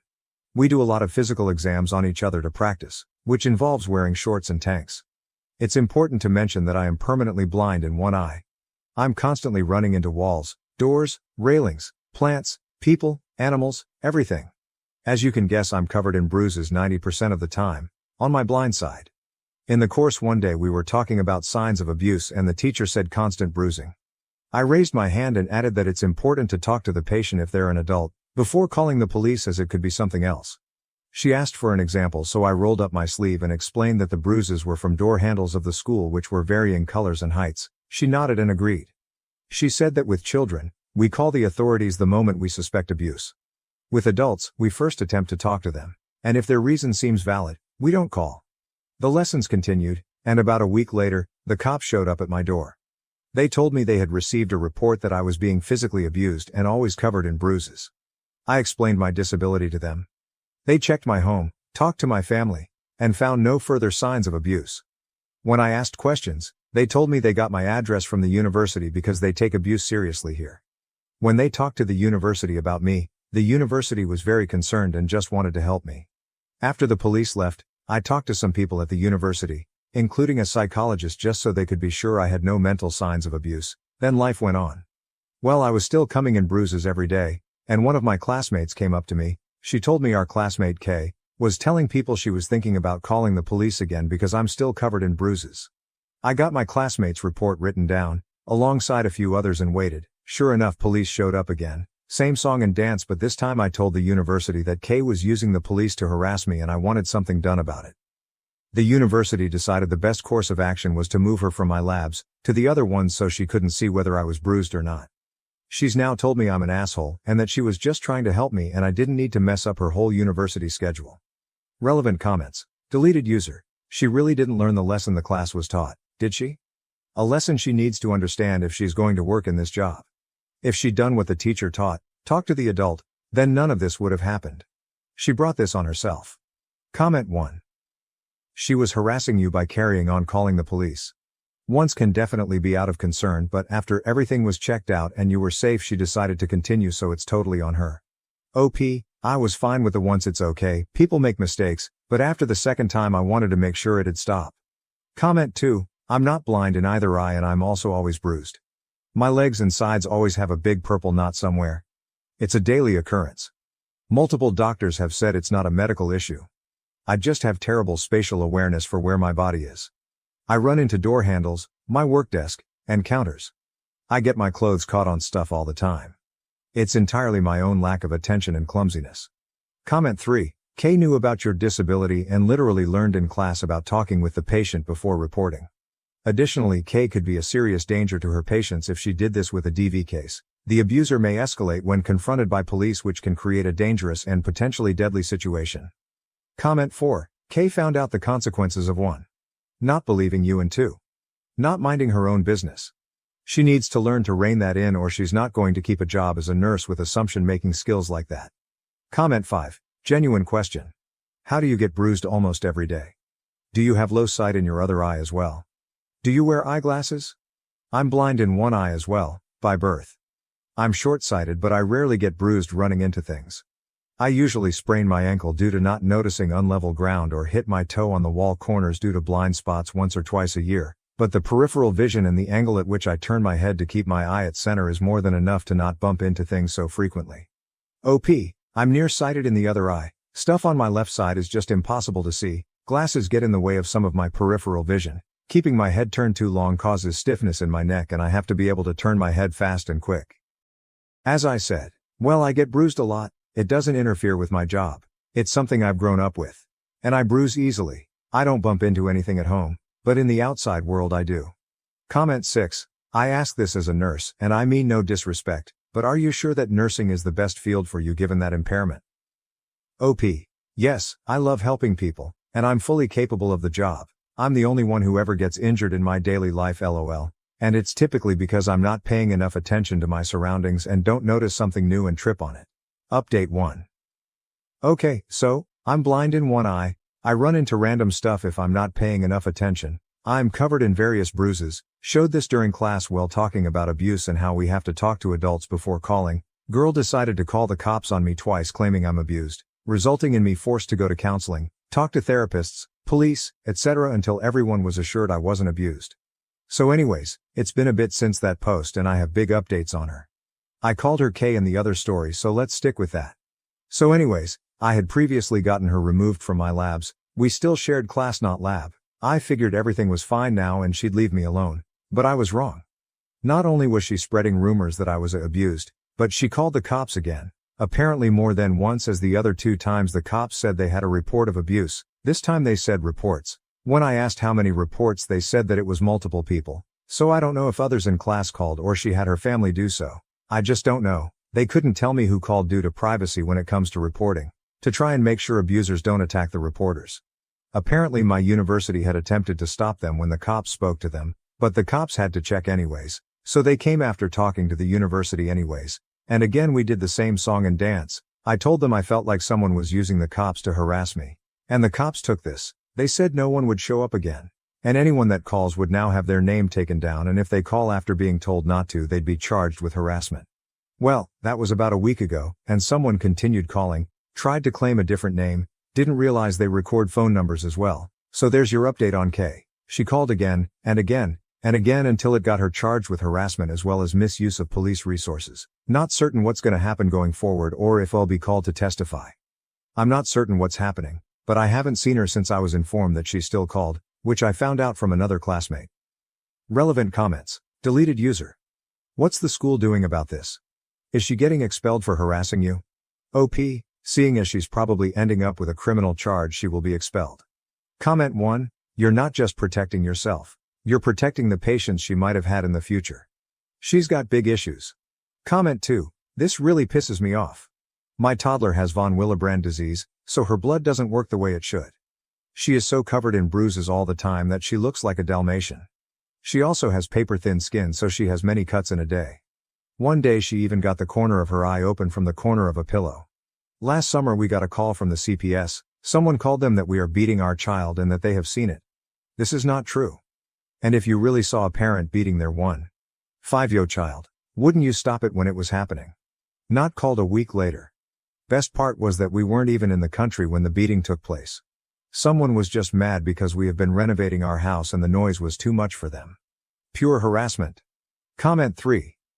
I read your other post and was glad to find this update. While I agree Kay is definitely in the wrong and needs to have the consequences of her actions. Hopefully not being a nurse is one of them, since she seems unfit for it. I really came here because I was so upset about how people were saying you shouldn't be a nurse because you are blind in one eye. My brother is blind in one eye. Actually, he has had a prosthetic eye since he was a kid. He has been a nurse for more than 30 years. ER nurse, cardiac surgery nurse, trauma unit. He's done it all while having no sight on one side. People that say you can't be a nurse need to F off. They are narrow-minded AHs. Also, my brother rides a motorcycle and has done since he was a teen. Do what makes you happy and F all the rest of them. Good luck on your career. Update 2. I don't know exactly where to start with this post, but I kinda want to give this update because I'm hoping it's the last one. So I made my last post only 12 days ago and shit kinda went down. Now, I need to explain that quite a bit of this is secondhand, because I luckily avoided the crazies. So basically, Kay does not know where I live, knows the general town, but nothing else. I did invite one girl in our class to my house to work on a project. She was the only person other than the university that knows where I live. Kay knows this, because her and girl who Emma call Lily, are kinda not related. Lily's cousin is married to Kay's cousin, so they knew each other prior to the program but not really well, and Lily is also the one that told me about Kay still calling even after the police promised me they would not show up again. Which they haven't, they just started taking down the numbers and keeping track of who called, when, and did they call after being told not to. So basically, Kay knew me and Lily were paired up for the project, knew Lily came to my house, did not know where the house was, or what it looked like, just that it was in a town X kilometers away from where they were. They also knew the town name via Lily's mom, so I got warned by Lily that Kay's mom was going to try to find me to get me to drop Kay's charges. I'm not the one charging her. The police are. I have not pressed any charges despite some people saying I should get a restraining order. Lily warned me, and I hid in my house and did not leave until Lily told me that Kay's mom had returned home. Kay's mom then proceeded to harass Lily in an attempt to get Lily to give Kay's mom my address so she could knock on my door instead of driving around aimlessly hoping to spot me. Lily refused, and deleted all text between me and her to ensure that even if Kay's mom stole her phone, and somehow got past the password, that she would never get my address. Lily then informed the university of the situation, and had proof via text, that the university had her print off and give to them, and the police. The university's security are now watching for Kay's mom's car, and Kay's mom. Security is informed that if and when I'm at school they are to escort me to and from my car. My car is also to be parked near cameras, by order of the university, until the situation dies down. Luckily I'm at clinicals and not anywhere near the university. Kay was kicked out before clinicals so has no idea which clinics the students are at, or which I'm at. Had she stayed in longer, she'd have a literal list posted to the class page, about where I'm at, and where in the building I'm at. Kay's family apparently was informed by the police that any attempts to contact me would be harassment, so says Lily. Can't guarantee, but yeah. I kinda don't know how to feel. The next time I have to go to the uni is for exams in like 3 weeks, so hopefully Kay's family doesn't hold on to this that long. Until then I'm safe in a building filled with security, locked doors, and places to run. The placement was also informed about this situation and with pictures from Lily, who's at a different placement, are watching for Kay's family and has banned them from the premise in advance. So yeah, if this goes no further I won't update anymore, but if it gets worse I guess I'll update after my exams and the HSI. Wish me luck because I'm gonna try to not stress too much about the K situation and focus on my finals and HSI, instead of that, but don't know how that go. Hope y'all are enjoying my mild suffering and it entertains you, even if only a bit, so that some good can come from this situation I can't believe I'm in right now. So, yeah, thanks again for the words of encouragement and kindness some of you showed me during this insanity. Wish Lily some luck as she's being bombarded by her family to give Kay's mom my address, phone number, etc., and doing her best to hold out on this while making sure her phone is never out of her sight on the off chance she leaves it open. Anyways, hopefully this is goodbye. If not, well, I'll see y'all in 3 weeks for another update. Relevant comments. Comment 1, I don't understand why there is so much drama from Kay and her family. Like what the heck is happening that they feel the need to harass you? Have you presented a restraining order? OP, hi, I still don't feel a restraining order necessary as they really only keep people willing to listen away. And that's not really the case here. I plan to just avoid it. The police and courts handle it and forget it ever happened. Comment 2, this is going too far. What's wrong with that woman? And has her whole family gone insane? Not only are they harassing you but they're putting your family in danger. She's basically accusing them of abuse. It could damage their reputation but also put their job on the line depending on their fields. It's good that they are providing you with security but it's still not enough. Lily won't possibly be able to warn you every time that woman goes out of her house. In case she eventually finds your house and comes to threaten you, you should probably get cameras for your door to record everything. When you say she was kicked out, do you mean the school? Because I really hope your university realized how unhinged Kay's behavior has been and how unfit she is to start a career in this field. Not only does she lack common sense but she's also acting in a deranged manner. Targeting someone like that is not acceptable, especially not under the fake pretense of trying to help. Had you really been a victim of abuse, you would have probably been even more traumatized by this situation.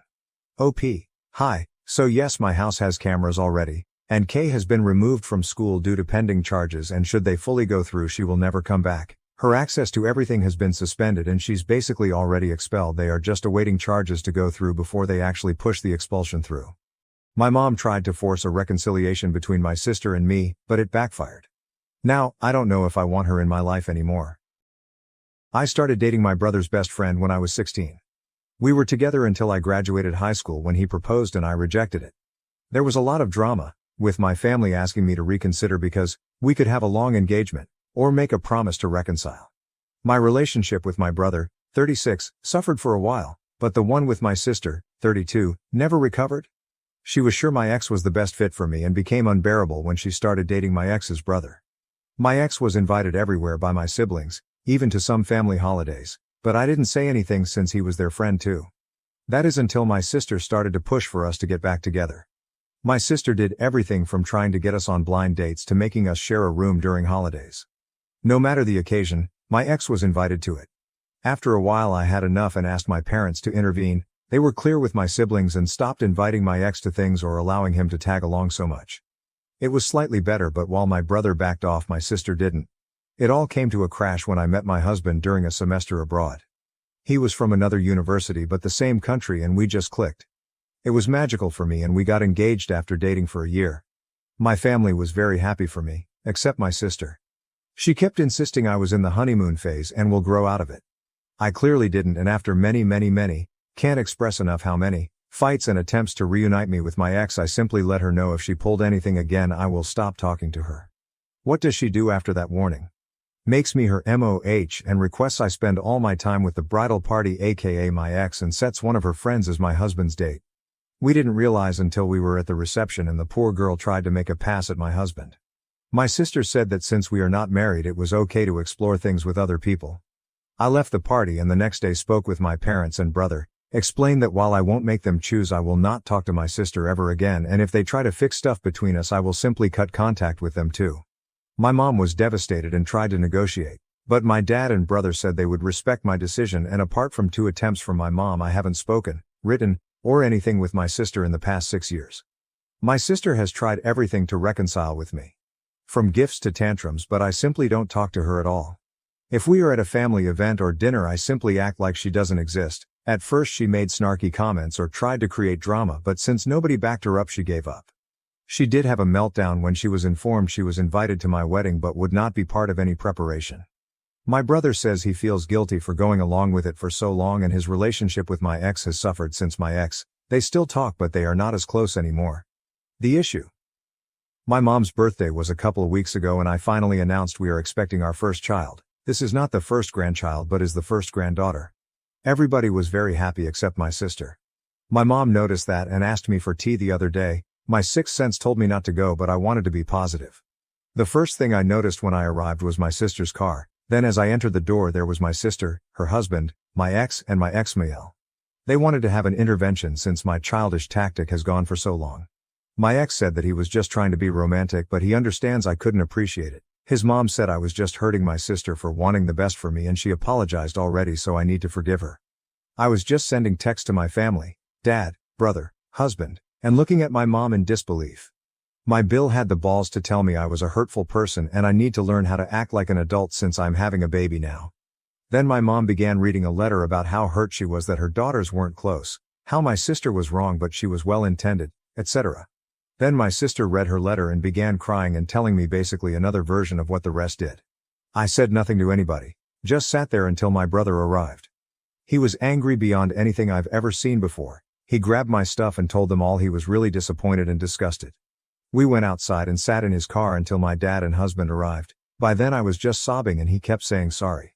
I am unsure what happened there, but I sent everybody, except mom, an email with my lawyer's number info attached and stated I don't wish to be contacted by any of them ever again, and if they do I will go to the police.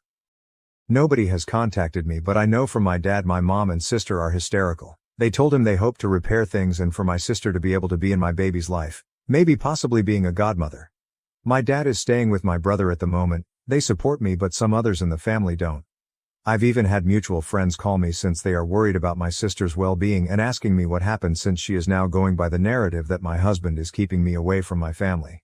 I hate having my business in public, but I did go the public route and posted a long FB post about everything that happened.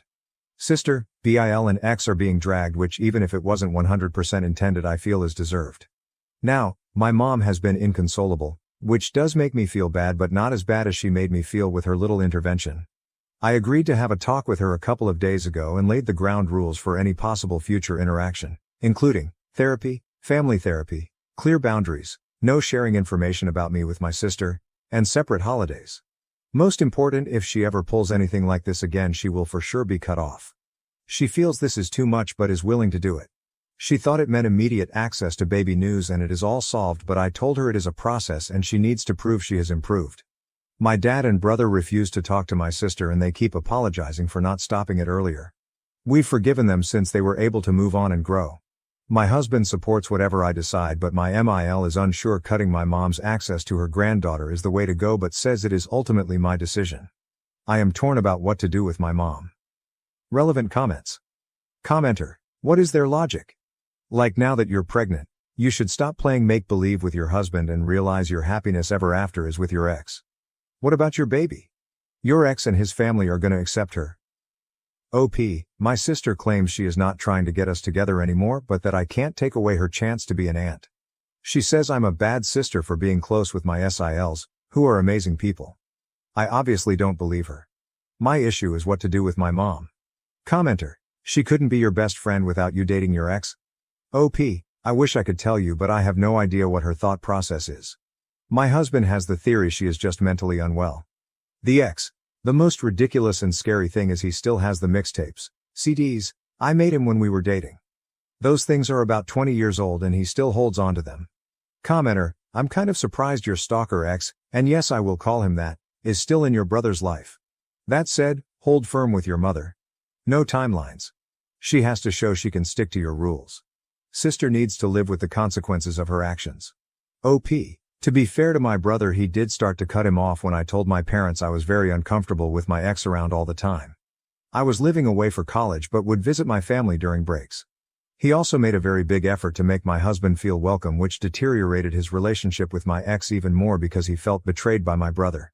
Nowadays my husband is one of my brother's closest friends and he only speaks with my ex when it is about our nephew or to not be rude. Commenter, you need to realize that your mom is supporting all of this. A big reason Big Sis is continuing this is because she knows your mom also thinks it's right. OP.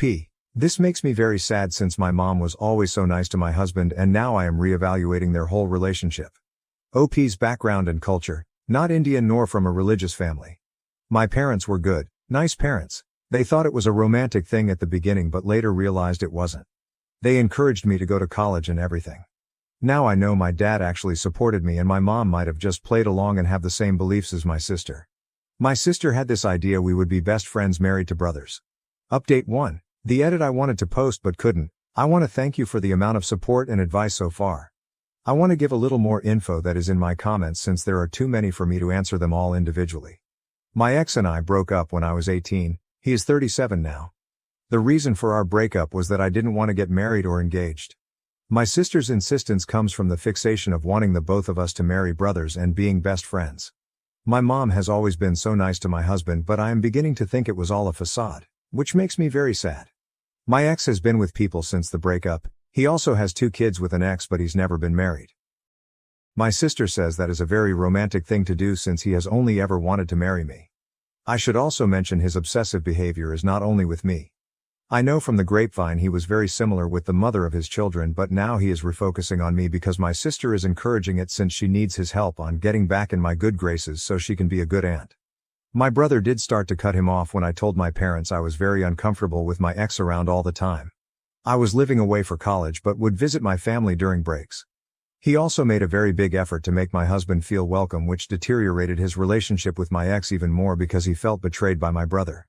Nowadays my husband is one of my brother's closest friends and he only speaks with my ex when it is about our nephew, sister's son, or to not be rude. Both my parents seem to be supportive of me not wanting to be around my ex so much, but I guess only my dad was in agreement. On the day of the tea party my mom told him she was making me my favorite tea and sweets, but he couldn't stay since we would have quality time together. My dad left to go hang with my uncle since he thought it was a nice sentiment from my mom. He's very pissed off. My husband tried very hard with my sister when they met, but now he just ignores her and believes she is mentally unwell. We don't know if she is or not, still there is no excuse for how she behaves. They invited the ex and his mom because they thought it would be good for me to face the root of my issues with my sister, or at least their official version. Also, we are not Indian, not really religious. My husband and I are from the same race. There is also no wealth disparity between my ex and my husband. If there is, it would be in favor of my husband. Lastly, my CLs, both my brother's wife and husband's sisters, are enraged about the situation. My husband and his sisters will be talking with their mom about her comment. My brother and his wife are considering going NC with my mom permanently. In the meanwhile they will not allow her to see my nephews for a bit. The more I read, the more I think I might have to go NC with my mom for the sake of my kid. My husband is heartbroken to think all their interactions were fake but says he is even more enraged she made me cry and doubt I was a good person. I realize there are still countless conversations to have with my family about my mom, but I will definitely be going for a restraining order against my sister and the ex. The proper semi-update. The state of my family so far. I had a conversation with my mother but she insists she knew best. I am a bad person and she will be getting grandparents' rights or even custody. I don't know what she said, but I still panicked so we sent her a letter about it. My dad moved out definitely. He told her that he could not sign on to her terrorizing his kid. My brother and his wife also decided to go to NC. I know it seems very sudden but I think I understood the level of despair I had after the intervention. My husband told them afterward they had to think very well about what they appreciated and to be kind and receptive to everything but would not raise a kid on a toxic environment. Reason 3271637 Why I love my husband. My husband is very heartbroken about my mom and her fakeness. He says she will never get anything from him. That is as much as revenge goes here. My husband and sisters talked to my MIL about her comment and made her understand why it was very out of it, as many of you assumed she is a very loving mom, from a loving family. My dad and brother keep apologizing for any role they played in this. My dad can't believe it went to this point. He says it is still surreal for him. Regardless, they support me no matter what and say they are willing to help me fight whatever ridiculous fight my mom or sister put up. Update 2. I want to thank the lovely messages and encouraging words. I decided to post it here so it wouldn't be deleted like the original was. Things are great and horrible at the same time but I'm trying to remain positive about everything. My brother and his wife sat my nephews down and explained that grandma was ill and tried to hurt Auntie Diamond and the little cousin. They explained grandma would not be part of their lives anymore but that doesn't mean she doesn't love them. It was really hard but the kids are smart. They were also told another aunt is no longer in their life but they don't care because they dislike her, not because of me alone simply because she is not exactly great with them either. My mom lost it when she was informed and started claiming she had rights and she will get to see her grandchildren. My dad is looking for a permanent place but will stay with us until January, mainly due to my brother's MIL coming to visit and us having the space. He is really sad, has called divorce lawyers already, moved bank stuff, etc. He has been getting countless emails, messages and calls from my mom but he doesn't reply to anything. The lawyer told him to not block her right now. He considered maybe forgiving her but I got a huge spike in my blood pressure a couple days after my last post here, because she decided to come to my place with my sister. My sister had never been to my home. My mom knew I didn't want her there but I guess that doesn't matter anymore. The cleaning lady let them in since she knows my mom and I haven't had the time to inform her she was not allowed to come in anymore. I was just coming from some errands and I saw the car. This time I didn't get in. I called all of my relatives and my SIL, husband's sister, was the one closer to me. She confronted them and told them either they leave or I call the police on them for trespassing. They left and I started feeling bad. We went to the doctor and they told me all the excitement was not good and I need to start relaxing or it would hurt the baby. My dad went home with my brother, uncle and my husband and took every single thing he could think of. My husband says my sister was there too and she kept screaming at him that he destroyed her family. My dad told my mom and sister they almost killed the baby and he also doesn't want to talk to any of them again. My sister kept sending messages to my brother, begging for help but it did not happen. I am devastated and very sad for my nephew since he is losing so much of his family because his mother has some wacky ideas but it is what it is. As per the custody and grandparent rights my mom wants to throw around so much, my lawyer sent her a letter stating she caused harm to my health and the baby and if she keeps harassing me it will become an official legal matter. My brother also sent her a letter accusing her of harassing me. Both, mom and sister, have refused to go to therapy. They might be mentally ill but with all of this coming to light it is obvious they have been in agreement for a long time. I will focus on spending the holidays with my family, being healthy and going to therapy. Update 3. Hi, I've received some requests for an update and had a little time so decided it could be a good fit. I want to thank you from the bottom of my heart from your comments, messages and every advice because I feel we owe you for being even more paranoid than we were being. A couple people asked me what method we used to know the gender of the baby. I announced it after 20 weeks. The reason for waiting so long is we have experienced a loss in the past, which we were preparing to announce when it happened, and we wanted to be sure and have a safe feeling about the announcement. Also, we were naive enough to think it would be special for my mom. And you were right. After posting I handed it to my husband and he read your messages, comments and advice for some days. We swiped the house and thankfully found nothing but felt extremely unsafe so we went to a hotel with my dad. But then we realized there was a tracker on my fur baby's vest.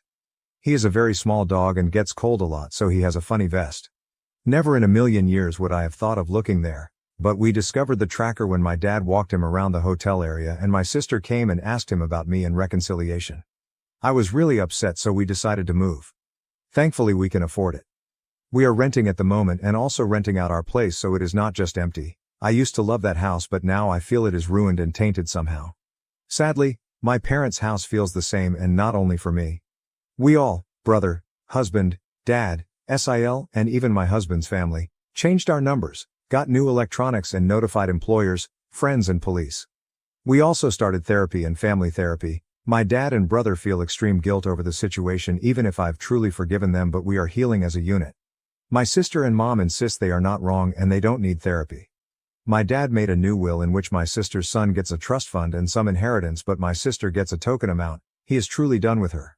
I was feeling bad for her, but I decided to focus my energy on my baby. She is here and we are blessed. It is not the experience I thought of since my mom is not around me anymore, but so many friends and family members have truly surprised us. By the end we were so paranoid we started testing some people we were unsure of, telling them I was going into labor. It worked like a charm. We discovered who was still feeding info to my mom and sister and cut them out. The rest understood when we explained the reasoning. My ex, whom my friends now call Bates, went around saying the baby was his cause. We've been having a torrid affair due to my undying love for him. Nobody believes him anymore, but it made my husband contact Bates's employer and tell him about all the craziness. Long story short, he was put on a suspension pending internal reviewing. I am almost positive he will be fired since they have asked us for more and more info and they seem really apologetic. My mom has tried to find us, but all the people that know of our location have gone NC with her. My dad's lawyer sent her a letter stating that due to her instability all correspondence will be through lawyers now. It has been us and my dad because I felt so bad for him being alone. He has promised he will be fine and nothing is my fault, but I still feel awful. He has been the best babysitter, feeder, diaper changer in the universe. My nephews are loving as always, and my dad even got a visit with my sister's son. It came about because she kept making videos threatening to hurt herself if my husband didn't stop alienating her family, so my dad emailed her about seeing her son and told her he would call the police about her threats, so that seems to have stopped it. Lastly, someone brought up Bates's false hope. It can't be further from the truth. I spent years uncomfortable because I thought he would move on. Then after I spoke up and then met my husband, I spent such a long time fighting my sister about it. I had a very long engagement, which is why I married after my sister. I still love my mom and sister, but I choose a healthy life for me and my family over that love. I have discovered a lot of loyalty, love and compassion through this whole thing. As strange as it may seem, I feel lucky it all exploded. Hopefully it is not much of a ramble. Big hugs from me. Update 4. We officially moved into a new house, with my dad moving into the guest house. We had many discussions both in and outside therapy, and we decided that while it would be good for him to be with us, we all still need our space. We are still renting out the old place and will be deciding what to do later. My dad has the grandchildren all together about 3 times a week now. He still has to see my sister's kid separately since she refused to let him take the kid unless she knew where he lived, which to be fair is a normal thing, but considering she is crazy, we don't want her close. My mom complained to the lawyers about how unfair it is. My dad still gets to see all grandchildren, but there is nothing she can do about it. About a month ago my dad told me he had a confession and my stomach started hurting. Dear reader, he pays for my nephew's, sister's kids' schooling and babysitting, which is why she still allows him to see him. He felt so guilty for hiding it and didn't want to keep secrets. I assured him it was nothing wrong and to please don't feel bad. On Mother's Day, my dad got an email with a link to an Instagram account in which they made a sad video about my mom and how most of her family has abandoned her and how much of a saint my sister is for being there for her. It was really pathetic and enraged me, but I just sent it to the lawyer. Dad officially filed for divorce in May and the process is still ongoing. My mom insists he is wrong, but my dad said he'd rather drink bleach than go back to her, so I think that is final. My brother and husband took my dad out for Father's Day and had a blast. My sister posted many things that day, but they managed to block my dad from even learning about it because we wanted him to enjoy it. They also did a camping trip with the kids, aka went to a hotel, got a suite and put a tent in the middle area for the kids and a little tippy for the baby. Honestly, having a baby is one of the best things that have happened to me, and seeing my husband being the amazing father I knew he would be makes me so happy. It is tiring, but we have so much support. I feel grateful beyond anything because I have my rocks on my side. My SILs and I now get to have a little calendar on sharing things. All the kids get to do things that are age appropriate and if they want to. We want to let them all know they do not need to hang out with people they dislike and their voices matter. Right now they are all obsessed with baby and say they are her protectors. And we get little get-togethers, brunch, etc. Honestly, having family time is now a pleasure and not a headache without my sister there. I know it is wrong to say, but she just sucks the positivity out of the room. My MIL also loves having time with the baby and stays in the guest room about once a week. She asked politely and said she didn't want to take the baby for sleepovers or anything. I feel respected and heard by her, and yes, have broken down sometimes because I miss my mom a lot. I miss the mom I had or thought I had, not the one that told me I would be a terrible mother or was a hateful woman. My therapist says it's a marathon and to focus on the good. Speaking about good, Bates was terminated. Not only that, but his reputation in his industry was not only damaged but nuclear level damaged.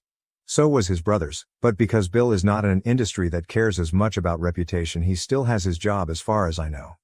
Bates sent me a 12-page, double-sided, seemingly single-space letter about how hurt he is.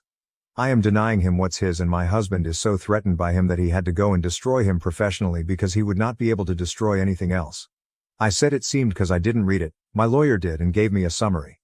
I also heard from the grapevine, no, I don't ask people, they just tell me since they know he is stalking me, that the mother of his children moved and he didn't even care and said it was for the best. This man doesn't even care about his kids and wants to play with baby and me. Sadly, he won't be homeless or anything because mommy already let him move back in with her, so I doubt he will learn anything from this. Not the flashiest of updates, but just what is. Oh, and my husband burnt or donated every single item given to him by my mom or my parents with my dad's blessing. He says life is too short to give her space in his life even with memories. Relevant comments. Commenter, I am really glad you are coming through all that with the good bits of your family very intact. I don't really get the firing part. I get Bates is a bad dude, but has he ever done anything that has relevance or a connection to his work? OP. Without giving up his industry. It is a very close-knit one, and when you get a bad reputation it sunks you. He was thought of as a nice but distant nice feminist single dad before this. He even told some co-workers I was with him for longer than we were. Commenter. I am reading your full post from the best of Reddit at 1:30 a.m. from my home in India, and I have respect and sorry for what you've faced, and I hope your child grows to be healthy and nice as you both. Also, I hope this whole fiasco is over soon and you can be back with your mother after her ex-fantasy is over. Respect for you. Keep fighting, OP. That is a lovely sentiment, but I will never talk to my mom again. I miss her a lot. I cry a lot. She is not the person I thought she was, and the baby deserves the best family we can get, and my mom is not part of it. It breaks my heart, but I need to protect the baby. OP comments on the second Boru post. I came to check the comments since Tequilitas told me the sub was full of nice people but so many snarky ones. I won't give more identifying info, but Bates is supposed to work with vulnerable people, which is why my husband contacted their employer. As for the money thing, we all come from well-to-do backgrounds for saying something, so I never thought he would suffer for money, but he also will never learn anything. New update. I have some updates for you, but first I want to thank you for all your comments and messages. Every time I log into this account I am bombarded by mostly positive things, and I appreciate it a lot. I am unsure if anybody will read this, but for those who want updates they are mainly good ones. With that out of the way, let's get to it. My parents are divorced now, after many fights and tantrums from my mother. She kept the house and got a bulk payment, but that is it. My dad is like a new man and we are all so happy for him. A little throwback. When all the drama happened we did not fire our cleaning lady. This is a woman that had been helping my husband's family for decades, and I was very stressed out about her being out of work because of what my crazy family did. Also, we are not slobs and she is not polishing floors on her knees or anything like that. In any case, my dad spoke with her and told her she was on paid vacation and until we had a new house to please wait for us if she wanted, but she was absolutely not fired. She was really happy about it and so was her family. My dad started to get food and stuff from them from time to time because they were so thankful about what he was doing for them. Well, she has a sister, who owns her own nail salon, and my dad is dating her now. She is a very lovely woman and has grown children, so she understands the dynamics happening sometimes. He has been very clear he is not moving or marrying, and she is pleased with that because she likes her independence. My mother nearly had a stroke when she heard about his new relationship and kept saying it was a late midlife crisis and he had to resort to being a sugar daddy. This is obviously what I heard because I don't have any contact with her. But last I heard she is having a hard time. She is struggling because she was never good at budgeting and relied on my dad to put a stop on ridiculous purchases. My sister is also struggling because my dad is not helping her with money anymore. You'll see, he was willing to keep helping for the sake of my nephew, but then things got very rough. My nephew started calling my kid an affair baby, how she is not with her real dad, called my other nephews delusional, and during a birthday party he even pushed one of my nephews on my husband's side saying they were not my kid's cousins, only he was. The kids were perplexed and so confused, but immediately told an adult about it. My dad spoke with him, but he kept repeating it. He spoke with my sister and she said she could do nothing to prevent a kid from telling the truth, and didn't all kids always tell the truth? He told her until there is a chance he is cutting them off. She panicked and cried, but she is also super stubborn, so now my nephew goes to public school because my husband made my dad cut them off. Bates, well, he is still unemployed. I know I was cryptic about it, but he was in an industry related to vulnerable women and some of it related to stalking. Irony much. That's why he was fired. The organization he was in didn't want this to splash on them. I have received 2 more very long handwritten rambling letters from him, and since he only has my lawyer's address, guess who has the honor of receiving, reading and file those ramblings? I love my lawyer and he is a champ. Apart from that and the gossip, I have not had bad issues related to him except for one. I was at the grocery store and a random woman came over to ask if my kid was Bates's baby. I was speechless and shocked. I asked her what she was on and she said he has a photo of us on his profile and I should be ashamed of myself for hurting such a good man. Turns out he is still going by the narrative my kid is his and I loved him so much. That is all old news, but at the end what shocked me the most was the pic comment. This is not a photo that has been public or anything like that. It was sent to a family group once and that is it. I told my husband immediately and he was enraged but composed, so we decided to smoke out the rat. Long story short, it was my dad's 2 sisters feeding info to my mom. My dad was so disappointed but also had no doubts cutting them off. They are still begging him to talk to them again. My brother and his family are doing great. We see them a lot and have been on some family holidays since the last update. They are also in NC with my mom and sister. My SIL is actually super happy about it because it turns out she was not a fan of our mom but kept the peace. My in-laws keep being lovely as well. We allow Mill overnight babysitting now too and she is over the moon with it. Sometimes she has all her grandchildren under the same roof and they are all delighted to be with her. She is a former flight attendant, so their favorite game is to pretend to be an airplane. Overall they love her and we know she is good without kids, so we do not worry. She had to make her socials private because my mom kept stalking her. I am sure she is extremely jealous, but she made her own bed. Lastly, my husband keeps me sane whenever little things come up. We are thinking if we should have another baby or maybe adopt one. We are still undecided. We have a great support system and the privilege to have these conversations. I still miss my mom a lot. I sometimes cry when I realize there are milestones I can no longer share with her, but she is a bad person and the safety of my family matters more. Last fun fact, this Father's Day they actually went camping. It went great apart from the mosquito bites and some ill-placed sunburns. Relevant comments. Could Bates ask for a paternity test? Report the photo. We already did a paternity test, not with Bates but with my husband. We never ever had doubts obviously, but my lawyer suggested having it done in case he claimed it. The photo incident was a while back and we already took it off his Facebook page. I didn't want to go further because I don't want to see him again. Editor's note. Well aware I wrote the wrong years when labeling, was focused more on trying to get the time between posts correct. That's fixed now, thanks to those of you who were polite about it.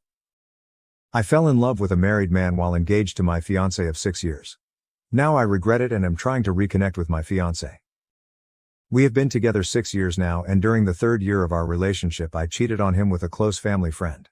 I had started taking him for granted and it became easy to cheat because I didn't value the relationship. He broke up with me and we were split for months, and the times I was single I realized he is a great BF. I begged for him back and he took me back, but I had to promise to never speak to the guy again.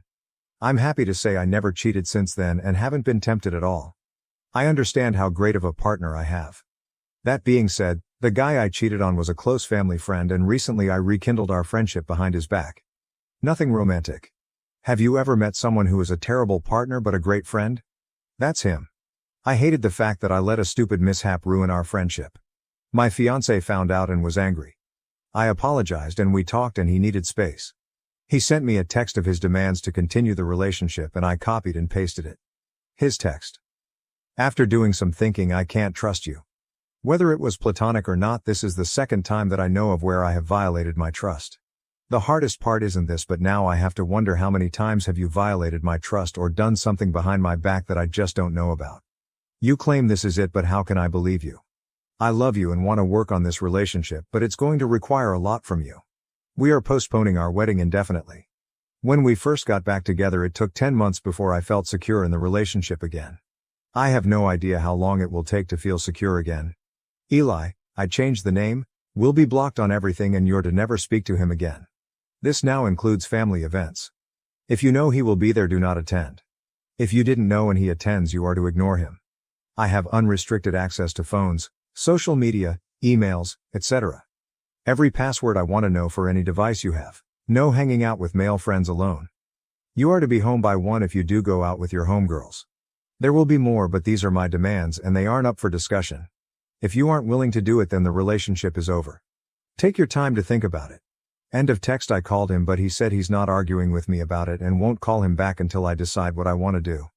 I feel that this is extremely harsh considering the fact I didn't cheat this time. Ever since we got back together, I never cheated on him. OP believes that the punishment is too far. I think I was wrong. But I feel that the punishment doesn't fit the crime. I made a horrible mistake years ago. Being friends with someone doesn't equal sign cheating. Even though I was wrong for going behind his back. OP is convinced to follow her BF's rules. Okay, I'll do it. I just needed to make sure he wasn't going too far, but if this is what it takes to rebuild his trust. When commenters say that OP is on her way to cheat on her BF again, she claims, "You don't think I'll follow his rules? Good thing I don't let people tell me what I can't do. I'm going to be laughing when we work through this, get married and have kids." Update 1. We had a really great conversation and he was vulnerable and said it made him feel like I didn't value him. He was crying and it really hurt me to see the pain I caused him. He told me that please let's not go forward with this unless I can promise that I won't go behind his back again because he can't go through this pain again. I told him that I promise I will never hurt him again and will always be honest and upfront with him now. We talked about the rules and he said they will be temporary and will be adjusted when we go to couples therapy. Now it's time to put in the work to repair the relationship. I know it will be a lot of work, but I'm prepared. Update 2. So next month I'll get married this fall. I was with an amazing guy and we worked through a lot of issues together.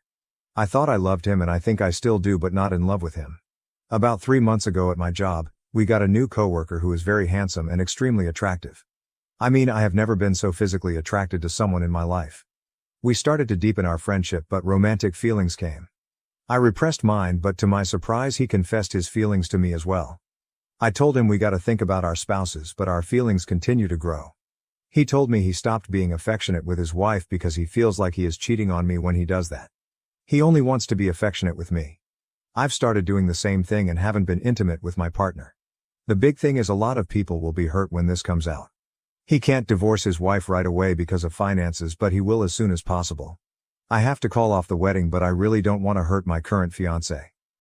When asked about her previous infidelity, OP says, "I have cheated before and I'm starting to realize it's because I didn't understand being in love. With the guy I'm seeing, we both aren't romantic with our current partners. I don't want to be with anyone but him. Also, he's going to divorce his wife. We have a plan for when his finances get straight. How is she justifying this affair? This is completely different. The first time I cheated was because I was selfish. This time it was because I fell in love with someone else. I didn't choose this. No one picks who they love. This whole experience has taught me how complex love is and that I've never been in love before. This is so hard on OP. That's not fair. I didn't want any of this to happen. It breaks my heart that I'm going to have to call off the wedding, but he's a great guy and I'm certain he will find someone else. I wish I loved him or didn't fall in love with someone else. Because life is more complicated than that. I don't want to hurt him and have been thinking, oh, the best way to tell him. You guys act like this doesn't hurt for me too. You guys are not being understanding or empathetic. When commenters tell OP she's gullible about the married guy, she keeps emphasizing, I'm going to tell my fiancé. But we can't tell the other guy's wife yet. He's trying to get his finances in order first. Update 3. I took everyone's advice and decided to end things with my fiancé. This was the hardest thing I had to do in my life. I know you guys think I'm a terrible person, but this is an unimaginable situation to find yourself in. I want everyone to know how much this hurts. I really wish I didn't fall in love with someone else. I wish I could make myself fall in love with my fiancé, but I can't. It took me so long to accept this. I hope you guys can understand that I can't convey this enough, that I care about my ex-fiancé. I know this will be best for both of us, even though it's hard right now. When asked if OOP told her ex-fiancé the truth, she says, "I didn't lie. I told him the truth, that I fell in love with someone else. I told him I still care about him. I keep telling you all that I care about him and would never use him as backup. He's a great guy and there's a woman out there who will love him and be lucky to have him. There's no reason we both can't be happy." When commenters tell OOP that there is no way the married man is going to leave his wife for her, she says, he is going to divorce his wife. Unfortunately, divorce is extremely complicated, but he said he will keep me updated. It's not just finances but a lot of other legal stuff. Since I wasn't married yet, it was easy to end things. For him, it's a lot more complicated than that. When commenters continue to call OOP gullible, she says, "No, I was very clear in our conversation today that I want this figured out by the end of the year. That's plenty of time for him to figure out finances and legal stuff. That way by 2025 we can just focus on each other." Update 4. I realize I treated my fiancé horrible and received my karma. My coworker and his wife are getting a divorce because she found out he was cheating with multiple women. Plural, he's a disgusting animal. He lied to me and others pretending that we were the only ones. I ended things with him. I'm glad he's been exposed. Now, regarding my ex-fiancé, I've taken the time to reflect and realize he's actually my true love. I hate that I hurt him. I reached out again to him but he said he will always love me but he's done with me. That was painful to hear. I just can't get over what my coworker did in destroying multiple relationships including mine. It's painful to see and experience. Edit. I wasn't clear but I take responsibility for my actions. Just because I'm condemning his disgusting and manipulative behavior doesn't mean I'm justifying my actions. My actions were horrible but I've learned from them. My love for my husband has been gradually dying since he forced me to choose between an open marriage and divorce.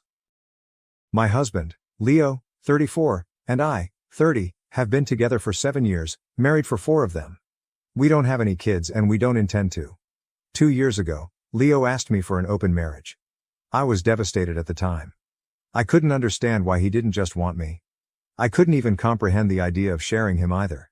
He gave me the same song and dance a lot of men give their spouses, swore up and down that he loved me. I just wasn't fulfilling his needs. He needed more than what I could give. It was just to spice up our life, it was just sex, etc. I did ask if there was someone else. He said no. To this day, I'm still not sure if I believed him. But at the time, I was angry and hurt and said no. He pestered me to change my mind for a week before giving me an ultimatum. Open marriage or divorce? I chose an open marriage. I just couldn't bear the thought of him leaving me at the time. We have rules. We can't bring any partners home. We have to get tested for STD every 3 months. 1 weekend out of the month must be left free for us time. Any money we spend on with our partners must come from our personal accounts. I didn't partake in the open marriage myself for the first 3 months. Leo obviously did right away. He seemed to be gone or out late almost all the time, but he always acted so happy and loving towards me while I felt like I was dying inside. It killed me to think he was sleeping with other women, and I felt so lonely and unattractive and not good enough. I told my sister, Katie, 26F, and a few close friends everything. Katie told me to just play his game and be part of the open marriage too. If he can sleep around, so could I. I honestly didn't have much confidence in myself at the time.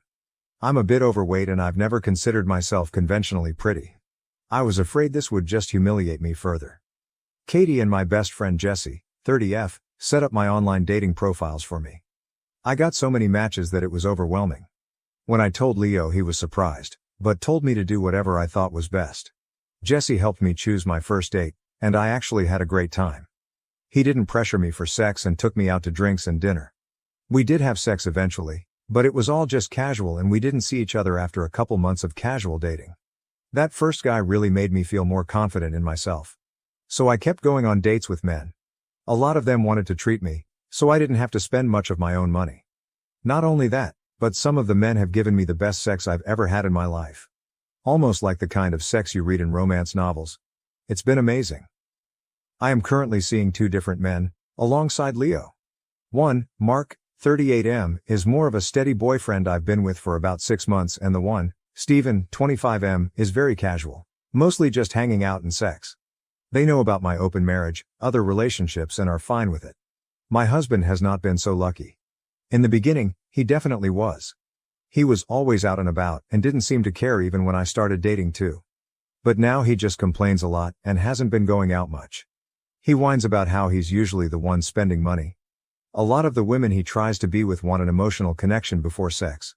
He often wants to be with younger women, but they want younger men. He's also been upset that I go out with random guys so often while he's at home alone all the time. He hasn't asked to close the marriage yet, but I feel like he will soon. He keeps saying he misses us and wants to spend more time together. He tried to initiate sex a lot more too. He wants to go on dates and go on vacations and all that stuff more and more, and he gets upset when I tell him I can't because I've already scheduled to do stuff with my partners, mostly Mark. Honestly, I don't think I love Leo anymore. I care about him, but I just don't love him. I'm not saying I love Mark or Steven, but I honestly feel closer to Mark nowadays than I do Leo. Mark makes me feel comfortable and safe, and I love spending time with him more than my own husband. Steven is funny and sweet and really good at sex. Katie and Jesse have been wanting me to divorce for a year now, but I was afraid of hurting him and thought I still loved him. But I think my love for him died when he asked for this open marriage in the first place. Seeing him get all pissy about it now just because he's not benefiting from it is also a turnoff for me too. But I don't know if divorce is the best option. I still care about him and I still don't want to hurt him. Maybe if he finally asks to close the marriage, we can talk about it then. Relevant comments. Comment 1, divorce. You're happier without him. He would only want to close the marriage because he can't get laid, not that he only loves you. OP. We've just been together for so long that the idea of him not being there feels weird. Which sounds stupid since I have 2 other partners, so it's not like I'll be lonely. But Leo was a part of my life for so long that for him to not be there just doesn't feel right. But you're probably right. OP on her husband dismissing her feelings regarding the open marriage. OP, I really do think Leo does love me, in his own way. Even when he was more active in the open marriage, he still made time for me and still did a lot with him. For me. But you're probably right on the divorce. Comment 2, part of the issue is the main relationship is supposed to be the important one, so the whole 1 weekend a month for us time wasn't enough. OP, I actually did argue that in the beginning, but he insisted that he needed to keep his weekends free. He did spend a lot of time at home during the weekdays, so in his mind, that made up for it. Comment 3. What if he finds evidence of your open marriage and frames you as a cheater and then brings you to the cleaners? At this point, I wouldn't trust Leo. What you're experiencing is normalcy. You're used to his presence in your life. But how long are you going to live like this? OP. Jesse had the same train of thought of you and actually took screenshots of his dating profiles during the beginning of the open marriage. She also told me to save screenshots of any texts we had about the open marriage. I don't think Leo would do that, but I also didn't think he'd ever ask for an open marriage, so what do I know? Update 1. Hi everyone. I got so many comments and messages on my last post, which got deleted for some reason, that I was a bit overwhelmed. Especially when a lot of you kept saying the same thing, divorce, divorce, divorce. But the thing is, I think a part of me still loves my husband. I know in my last post that I didn't think I loved him anymore, but I can't just forget about the things that I do love. I love when he sings in the shower. I love when he laughs so hard he snorts. I love when he kisses my forehead when I've had a bad day. I love when he holds my hand when he watch TV together. Leo has done a lot of shitty things, but he really isn't the big asshole people think. Maybe that was my fault. But even if I do still love him, I'm not in love with him anymore. I don't think I have been for a while. I care about him, a part of me does still love him, but you all were right. I should have just divorced him when he gave me that ultimatum in the first place. This past Saturday, we had the big talk. I initiated it, but he didn't seem too surprised. I just told him that I noticed he didn't seem to like me going out with Mark or Steven and asked if there was a problem. He said there was. But he didn't ask me to close the marriage. He just asked me if I still loved him. I said something like, not like I used to. He broke down crying, which made me cry. I guess he had known for a while that I wasn't in love anymore, but he had hoped he could win me back if he funneled all of his energy into me. I was honest and told him that during those first 3 months of our open marriage, I think my love for him died and I just couldn't get it back. I did tell him that I still cared about him and that I did love him, but it's not the same as it was. He asked if I loved Mark or Steven, and I said no. I like being with them and I care about them a lot, but I can't say I'm in love with either of them. I also finally asked him why he wanted the open marriage in the first place. A lot of you in the comments said he already had someone lined up and you were right. He had someone at work he was interested in and she wanted him too. The open marriage was just to get permission.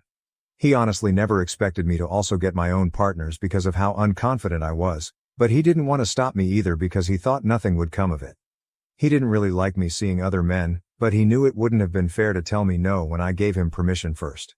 I guess Mark and Steven made him insecure because I was spending so much time with them on a regular basis. The open marriage was just sex on the side for him. He only did hookups and they never lasted long. He genuinely always just loved me. But he thought I was falling in love with my partners and he was losing me and wanted to win me back. We cried a lot and talked a lot. We've decided to get a divorce. Since the house is in his name, I'm going to move out and live with Katie for a while. He told me I didn't have to and I could stay until the divorce was finalized, but I just can't. It's too hard to even look at him sometimes. I don't know how I feel, to be honest. I thought I would be relieved or sad, but I'm just tired. I wish I could have been like you all wanted me to be, clapping back or being sarcastic and snarky or rubbing it in his face, but I don't feel like I've won anything. I just feel lost. Relevant comments. Comment 1. I'm wondering if maybe the other woman ended it so now he was back to what he was comfortable with, his wife. He went and had his fun and when that died out, he was not left with a wife waiting for him at home. OP, he and his coworker were only sleeping together for maybe a month. She fulfilled his kinks that I never liked indulging in. That's why he was with most of his partners, because I wasn't interested in his kinks. Comment 2, he stepped out of this marriage first and tried to have his cake and eat it too. The thing with open marriages is that you can never count on how emotions will change. Sex is a very intimate action and many people will develop emotional connections, those connections come at a price. He placed a bet and he lost. At least he's man enough to acknowledge it and own up to it. There is no easy answer. OP, I wish you healing OP. Thank you. Leo just thought the open marriage would be a way for him to get all of his kinks he couldn't do with me, because I wasn't into it. He knew how unconfident I was, which wasn't because of him. A lot of people seem to think that he eroded my self-esteem but he didn't. We can thank my mother for that, but that's a whole other can of worms, so he never expected me to partake in the open marriage either. Comment 3, so he never expected me to partake in the open marriage either. So basically while he asked for a mutually open marriage he expected it to be only his side open and then got hurt that reality didn't meet his expectations. OP, Leo admitted that he did only expect his side to be open. He was never going to stop me from opening my side, but like I said, he didn't think I would. TBH, I don't think I would have either if it wasn't for Jesse and Katie pushing me and making profiles for me. My stepdaughter passed away 4 weeks ago and I caught my husband and his ex-wife together in our bed. My stepdaughter Becca, 14, died 4 weeks ago. I've been in her life since she was 7 years old. We were extremely close. My husband Derek, 40, his ex-wife Sam, 38, and I, 35, get along very well. There has never been an issue in the 7 years that I've been with Derek. Sam has always been kind to me. She didn't even care that Becca called me mom too. Right after Becca's passing, Sam had so much anxiety and depression that she was unable to be by herself. She has no family besides us, so we invited her to stay with us. Sam hardly leaves the house, she mostly just sleeps in Becca's room, which is completely understandable. I always tell her that I'm here if she needs me and that I want her to take her time grieving and that there is no pressure to go back to her home. Today I needed to run some errands, so I asked Sam if she'd like to join me to get out of the house a little bit, but she declined and said she'd rather just stay at the house and sleep. I told Derek that I was leaving and that I would be back in 2-ish hours. He works from home. I also told him to check on Sam every once in a while, and maybe try getting her to eat something. After stopping at the post office, I realized I forgot my library book that I needed to return, so I went back home to get it. As soon as I walked in the door, I heard moaning coming from mine and Derek's bedroom. I immediately knew what was happening. And my heart completely broke at that moment. I wasn't completely sure what to do, but I ended up deciding to confront them, so I walked to the bedroom and opened the door and began yelling at them both. Sam started having an anxiety attack and ran to the bathroom while Derek kept apologizing profusely. I asked him what the hell was happening. He told me that he made himself and Sam some lunch and they began talking about Becca, and shared some memories. And then Sam ended up kissing him and he didn't pull back, and then it ended with them in our bed. They're begging me to understand that it was just grief that caused them to become intimate and that they both made a mistake. I don't know what to do. I love this man. And I love Sam. I'm heartbroken that they did this to me and put me in this position. I feel so stuck. Relevant comments.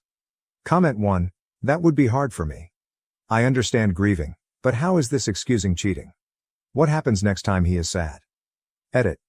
I misspoke when I said sad. Obviously this is something beyond devastating. I still don't think it can be used as an excuse. OP, I don't want to excuse his cheating. I think I want to divorce him, but I'm anxious about doing it right after we lost Becca. Comment 2, probably together. Do you both own the home? If it's in your name, change the locks. Stay strong and don't listen to his excuses. I am so sorry this happened to you during such a difficult time. OP, exactly what I was thinking if I'm being honest. And yes, we both own it. When I told him to leave, he kept saying sorry and then said that he would leave and respect me wanting him gone for a while. Comment 3, are you seeing a therapist perhaps? You're dealing with a lot right now, it might be useful. OP, yes, I am in therapy. I've been with my therapist for other things for the last 3 years. She's been very helpful. I saw her yesterday and was able to figure some things out. Update 1, I decided that I'm filing for a divorce. I can't ever trust Derek again. It sucks because we had an amazing relationship, I thought. He's always been great, so this was a complete shock to me. Last night, Derek came over to talk. He confessed a lot.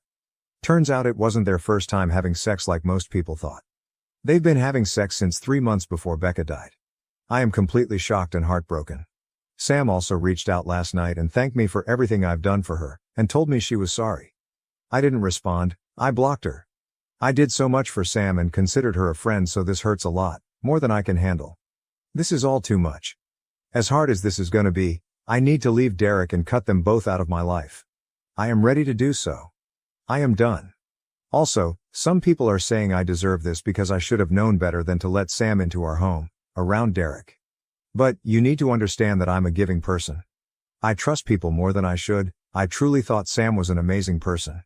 I know it's unusual to become friends with your husband's ex-wife, but it's just how it went for us and I shouldn't be blamed for what happened. Thank you to everyone who commented nice things and for the kind messages. You've all been helpful during this insanely difficult time. I appreciate it.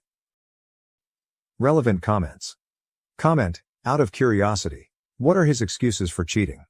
Those two are going to be in a world of hurt once the guilt settles in. They're going to be asking themselves why it had to be Becca and will eventually come to the conclusion that it's their punishment for what they've done to you. I can pretty much guarantee you that. OP, he told me that they just accidentally reconnected one night when I was away at my mom's. He was stressed we weren't conceiving and were having miscarriages, so he vented to Sam, and then somehow that led to sex. It seems so icky to me. How can he vent about our struggles like that and then go and have sex with Sam? It's just awful of him. I don't understand it. Editor's note, remove the first half of the updates as it was a rehash of update #1, updates 2. I'm getting lots of questions about some things, so I figured I'd answer a few of them. Have I told anyone about what happened besides my mom? Yes, I told a few friends and some family members. Most of them are supportive of my decision and aren't speaking to Derek. Where is Derek staying? Currently, he's staying at a hotel. Our friends refuse to let him stay with them. He's lost a lot of people due to his awful decisions. Has he tried fighting me on getting a divorce? Yes, he begged me not to file for divorce, but when I told him I needed him to just let me go and that I was too exhausted to fight him on this, he let it be and agreed to getting a divorce. Why isn't Derek staying with Sam? He told me he didn't want to continue to hurt me, so he told Sam he was done with her for good. And that they have no reason to speak to each other anymore. I have no idea if that'll last and if they'll just end up together, but I truly don't care what they do anymore. I just want peace. What was Derek's excuse for cheating? He told me that they just accidentally reconnected one night when I was away at my mom's. He was stressed we weren't conceiving and were having miscarriages, so he vented to Sam, and then somehow that led to sex. Disgusting of them both, I know. Feel free to ask anything else, and I'll try to answer. Thank you everyone for your support and advice. Relevant comments. OP on what happened to Becca. OP, it was very sudden. She died in a car accident when she was with one of her friends and her friend's parents. OP on her husband's parents being supportive or not, and if they know about his cheating. OP, I get along with Derek's mom very well, but he's also a mama's boy, so it's kinda complicated. She will always be there for him. He'd stay with her if she didn't live across the country. She knows what he did and told me she had a talk with him, but said that he's still her son and she'd help him with anything if he needed it. I'm thinking I need to cut her out of my life too, which makes me really sad because we were close and talked on the phone almost daily.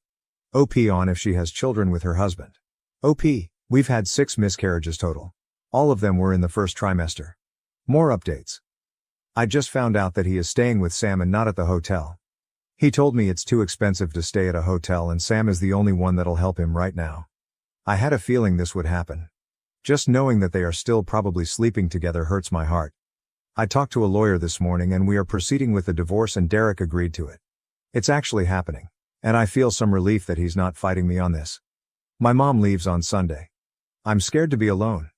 But I go back to work on Monday, so I'm hoping it'll be a good distraction. I'll keep updating if anything else happens. Thank you everyone, I am so grateful for you all. Relevant comments. Comment 1, OP, how did you find out he was staying at his ex-wife's place?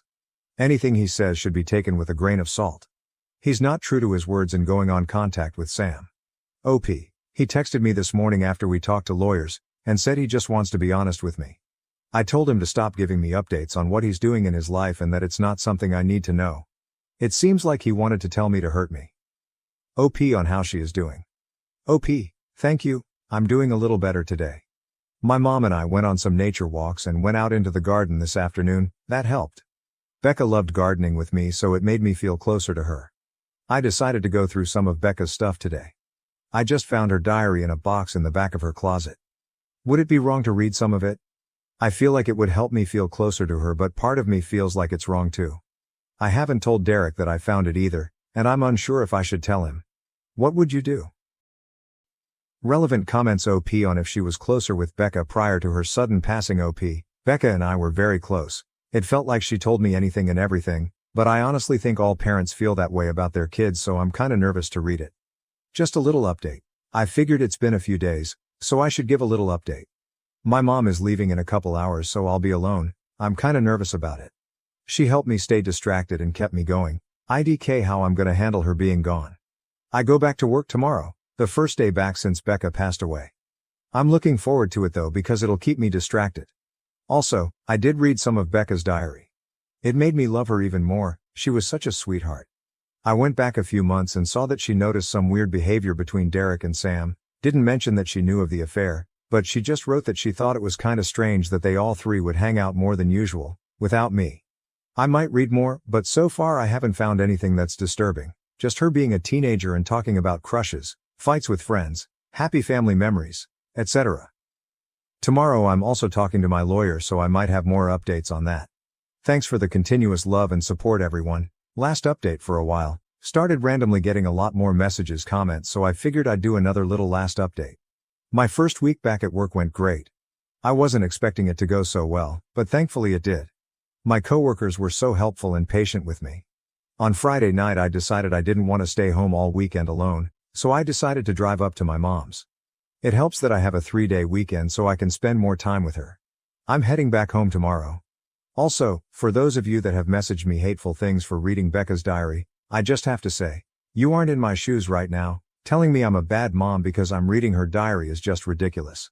I learned so much more about her, about how caring and sweet she is, and it made me love her even more. It's how I'm able to feel so close to her right now, so please don't tell me I'm a bad parent for just trying to get by one of the hardest times of my life. You have no idea what it's like. I don't have much of an update, so this will be it. I'll come back and update once the divorce happens though. Thank you to those of you that have been nothing but kind and helpful. You helped me feel less alone. I'll forever be grateful. Sam saw my Reddit post and is threatening to sue me. Sam made a fake FB profile to message me and tell me she wants to sue me for telling strangers about what happened. Derek supports her apparently. I don't need this. Am I not allowed to vent about my life to people online? I just want life to get better. I'm so tired. Fuck you, Sam. Fuck you, Derek. Edit. Sam is in the comments and messaged me on here too. Blocked her. Additional information from OP on the message from Sam. OP, no, I just ignored her. It might be an empty threat just to make my life harder, but I'm unsure. Her message said, so I was scrolling through TikTok and ended up on an account where they read Reddit posts, and guess whose post they read? Yours. First you tell friends and family and then you go to a bunch of strangers and tell them our life story. I can't believe you, it isn't just your business to tell. Becca would be so disappointed in you. Be prepared cause I think I'm gonna be suing you for this. This was no one else's business.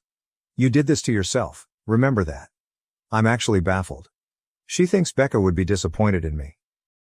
Am I the A for leaving my boyfriend after nearly 2 years of dating because he bought lingerie for his best friend as a joke? My boyfriend, 28, and I 24, have been together for a year and a half. I love him a lot, and he has been pretty amazing to me. He is also the sort of person who has lots of friends, and his close friends are pretty much family. He also loves to joke and play these harmless pranks on his friends, which sometimes makes me feel weird. Just for context, he has 2 female friends and 3 male friends. This is about my BF and one of his friends, Claire, 28. Claire is a nice woman and we are friendly. My boyfriend also has never ignored me in favor of his friends or talked over me in front of them. Which is why I don't understand if I'm in the right.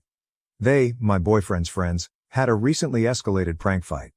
I had made it clear to my BF that I am not good at jokes and am rather stiff, and he said he would keep me out of it. Claire, my boyfriend, and another friend, Kyle, 27, even had a huge throwing water balloons fight in Kyle's backyard. Then my boyfriend got pranked with dye in his body wash. Then Kyle got pranked by Claire, something about whipping cream and oven mitts. But the issue was when my boyfriend brought a red, lacy, lingerie set and he planned to put it in Claire's room the next time he went over. I said it was a tacky prank, and why would he buy lingerie? None of the previous pranks have been of this kind, and it makes me really uncomfortable. I also felt like if I was Claire, I would feel gross about it. But my boyfriend got mad and defensive and told me Claire is cool like that, and she would think it's funny. I admit, I get a bit weirded out when he calls Claire extremely beautiful and jokes about how she has always been way out of his league. But I thought it was nothing and they were like family, so I guess it was their thing. However, the lingerie prank had me put my foot down and I said that he was wrong to give another woman lingerie, no matter who, when he had a girlfriend. We fought and I said I wanted to break up, which he didn't want to, and I said that I was just overreacting. He said that I was too conservative and needed to open my mind when he had never given me a reason to be insecure. Claire called me and said that she and my BF have been friends for a long time, and inside jokes are just that, and I'll learn with more age. I still feel weird about this. My best friend is supportive of me no matter what I do, but I have started to feel like I'm blowing this out of proportion. My boyfriend says that the fact that he told me and didn't hide it from me shows that I'm the problem. I have started to feel like I've blown this out of proportion and maybe it's my fault I can't take a joke. I really feel awful about this whole thing. Aita. Edit. The people asking what the prank is with the lingerie. Apparently, it's an inside joke about how during their college days she had some problems with the color red, and the lingerie would have just given her a shock of some kind, I guess. I told my boyfriend it was cruel, but he said it wasn't a trauma thing, just an inside joke. Claire also said over the phone that the lingerie thing was just an inside joke of their college days. Update. My inbox got flooded with DMs and had to turn off Reddit notifications. When I posted this, I was ready to be called immature and ridiculous and get a couple of comments, but it seemed like the post blew up, and the comments were kind of eye-opening. TBH, before all this fiasco, my BF has always been nice to me. Came with me to my grad school functions even though he found them very boring, but would do it so that I could network. He builds stuff like furniture and helps out with handiwork all the time. He is also very funny, and at the very beginning, I thought all his jokes were funny. And I sometimes wondered why he wanted to be with me, plus, I was always busy with school and job interviews. His mom and I had even gotten close and she has been saying how happy she was that we were together. I had always ignored his and Claire's weird dynamic because I told myself I was being insecure. I have male friends too, and I thought that just because we aren't like that, doesn't mean my BF and Claire can't be close. Claire has also never been outright mean to me. She was just aloof, and I thought it was because I was new to the group. To the actual update, my BF and I broke up. I'm sorry guys, but even after seeing so many replies on how he was cheating, I refuse to believe it. I'm still in love with this guy. And he called me, like half a day after I wrote this post, and asked to meet. I met him. And he said that he understood where I was coming from. But I was always too uptight to understand that friendship is friendship. He and Claire had known each other for years before I came into the picture, and I cannot expect him to just ruin their dynamic. I asked him what sort of dynamic was red lingerie. Why couldn't it be literally any other type of clothing? He told me he had it with my insecurities. And that he and Claire talked, and apparently I was making them sound like cheaters and homewreckers. And that he thought it was better I found someone like me, who thought the idea of a fun night was junk food and a movie indoors. That hurt a lot. He had always known I had insecurities about being called boring. He always complimented me on how his weaknesses were my strengths. Now he says things like this to me? Also, before this lingerie fiasco, I had never said a word about his and Claire's friendship. I always supported his pranks and practical jokes no matter my opinions on them because I thought it was his business what he did with his hobbies. And he leaves without even putting up a fight because his girlfriend didn't want him giving lingerie to the woman he constantly refers to as his sexy bestie. Claire didn't call or text after the breakup either. But Kyle did and said that he was sad that we broke up and he hoped I would be okay in the future. I asked him if my BF ever cheated on me. He said that my BF had only been a one-woman man when he was dating me, but he could understand that some women can't handle female best friends, especially if they look like Claire. I told him to fuck off and blocked him. It felt like he only wanted to gloat and hurt me because my BF left. I feel like I never knew these people. Claire and Kyle were always at least decent to me if not nice. Did it make me a free target now that my BF has been telling his friends I'm an insecure child? I don't know what to do now. I have been told repeatedly by both my friends and sister that I dodged a bullet. But I have been breaking down like a kid again and again. I'm even thinking of going to therapy, after feeling the most insecure I've felt my whole life. Thank you to all who were supportive. It seems like my now ex-BF just did the work for me.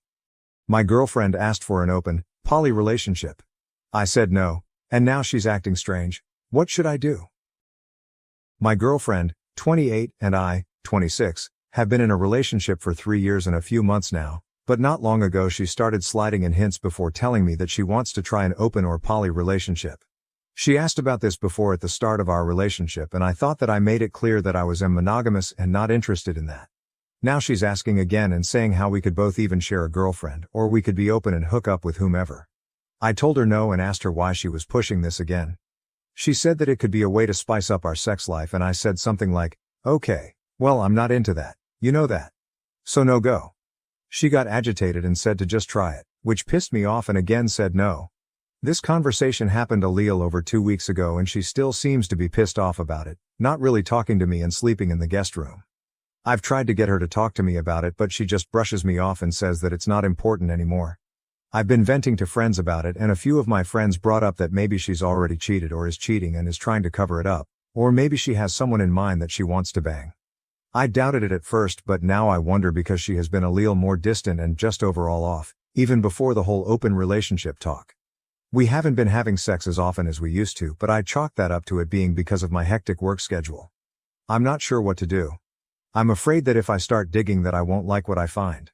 Edit. I'm going to either snoop on her phone or confront her about it. I love her but I also don't want to be played with. If she's hiding something, I will find out. From the comments. Comment 1.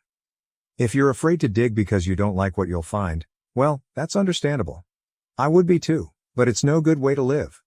OP replies, true. I've been debating if I could sneak her phone really quick. Comment 2. She's either already having sex with someone else or has someone she wants to. Did you know she was bi before you started dating? OP replies, I'm bi and she's lesbian, or as much as I know.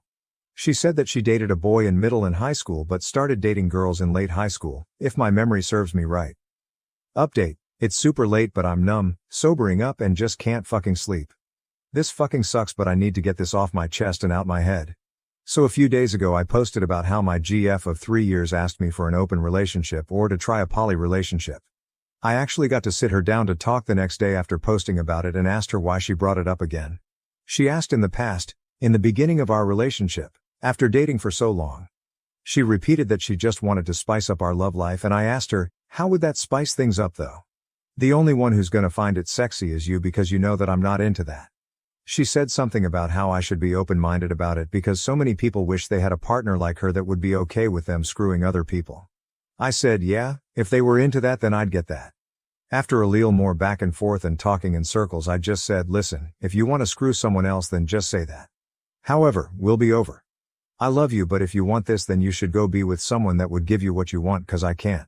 I thought that she'd be a little remorseful or apologize or anything but what she told me. I assume she thought that I just broke up with her because she just got pissed and screamed out, oh so we're over? Fine. I've been screwing her guy friend, anyways and I'm pregnant. Yeah my lesbian GF is fucking pregnant by a fucking friend of ours. My hands are shaking just thinking about this again. I tried to hold it together but I just couldn't and I tried to kick her out but she wouldn't leave so I left for a friend's place and have been here over the weekend. My now ex kept calling me but I only answered and told her to get her shit together and move out and go live with the douchebag, who I deleted and blocked because I would lose my shit on him at that time, then turned off my phone. I turned my phone back on this morning and my ex left messages. I called her, to get closure if anything, and asked her how long. She said since December when I went out of town. I asked if they fucked in my bed and she said yes. I asked if this was the reason for the open relationship BS and she again said yes. Lastly, I asked if she was planning to keep the baby and still stay with me, and she said yes. I just hung up.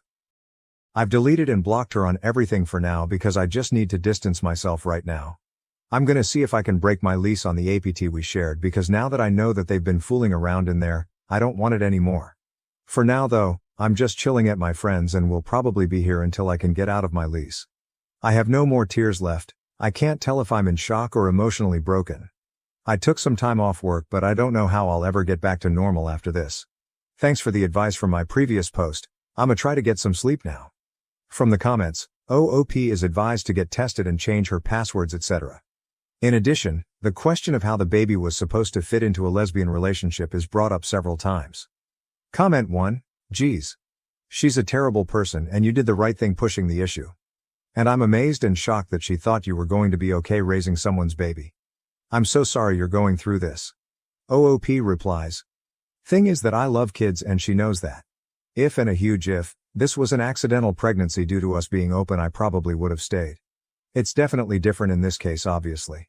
I still can't get over how freaking ridiculous this is. I honestly wish it was a joke. Comment 2a. I mean, what was the plan here? Surprise. I'm pregnant. Like how did she think she was going to explain that one without outing herself as a cheater? Comment 2b. I guess the plan was let's be poly, whoops, got pregnant but you agreed to being poly so you cannot be mad at me. OOP replies, honestly that's the only thing that makes sense to me. It was a dumb idea but I guess it would have worked in her head. Comment 3. You might want to get a lawyer and research how child support works in your circumstance. The last thing you want to do is pay for this child. OOP replies, yeah I'm safe unless I magically started making sperm and grew a member. This actually made me laugh a little because she kinda tried to make me a baby daddy. Laugh to keep from crying as they say new update. OP updates on her profile the 16th of August 2022, 1 month later.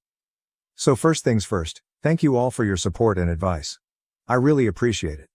The good news that night I posted my last update, I definitely wasn't in a good headspace, but I allowed myself to grieve for a few days then got right to work. I went and got tested and I'm clean, no HIV or STDs, thank God. I went to my landlord and I told her the situation as well as had a formal letter typed up just in case. She's always been a nice lady and was kind enough to offer me a cheaper apartment that I could move into easily if I wanted to but I decided to just move out of this complex. So I'll need to pay this month's rent, my ex won't pay her half so. Then my part of the lease will be officially broken. I don't know, or care to know, if my ex will break or take over the lease but that's on her. I've already got a place lined up and will be rooming with another close friend of mine. Bad news, it was about a day after I posted my last update that my ex just showed up to the friend's house that I was staying at. I don't know how she found out but we do have a pocket full of friends so it's not that hard. I was under the influence and numb and didn't want to see her but she kept pushing it and refused to leave. At first I came out and told her that we should talk outside, then I closed the door behind her. She still refused to leave so I stepped outside to talk to her, or she talked and I just stared at her. She started with apologizing and trying to put the blame on me being busy all the time which yeah I was working a lot but every free time I had was spent with her. Then she said we weren't having enough sex, then saying that the sex meant nothing with the guy and then somehow it took a turn to her saying that now we could start a family without a paid donor. I just remember going off on her and calling her out for screwing the guy repeatedly and then trying to cover it up with some bullshit. She started crying and yelling back but I told her to just go back to a baby daddy and tried to go back inside but she pulled on my shirt trying to stop me and I sorta pulled away hard to get away. About a day after that, my friend told me that she posted about how she left me for being abusive and that it drove her into the arms of the father of her baby, along with pics of them together apparently. The douchebag even tried to back her up on that bullshit but almost every mutual friend of ours knew what really happened by then and they absolutely blasted her until she took the post down. Goodbye and good fucking riddance to both of them. I only feel bad that the baby will have such immature parents. Other than that, I'll probably take some time to get away after settling down in my new place. I'm not gonna hold on to that pain anymore. I did love her with all my heart and thought she was my forever, but she betrayed me in a way that I could never imagine. She knew about my past relationship and promised to never hurt me the way my ex did. I guess she didn't lie about that since that ex never cheated on me, lied and manipulated, sure. I'm taking a break from love right now. Maybe I'll get a pet to start my healing journey from here.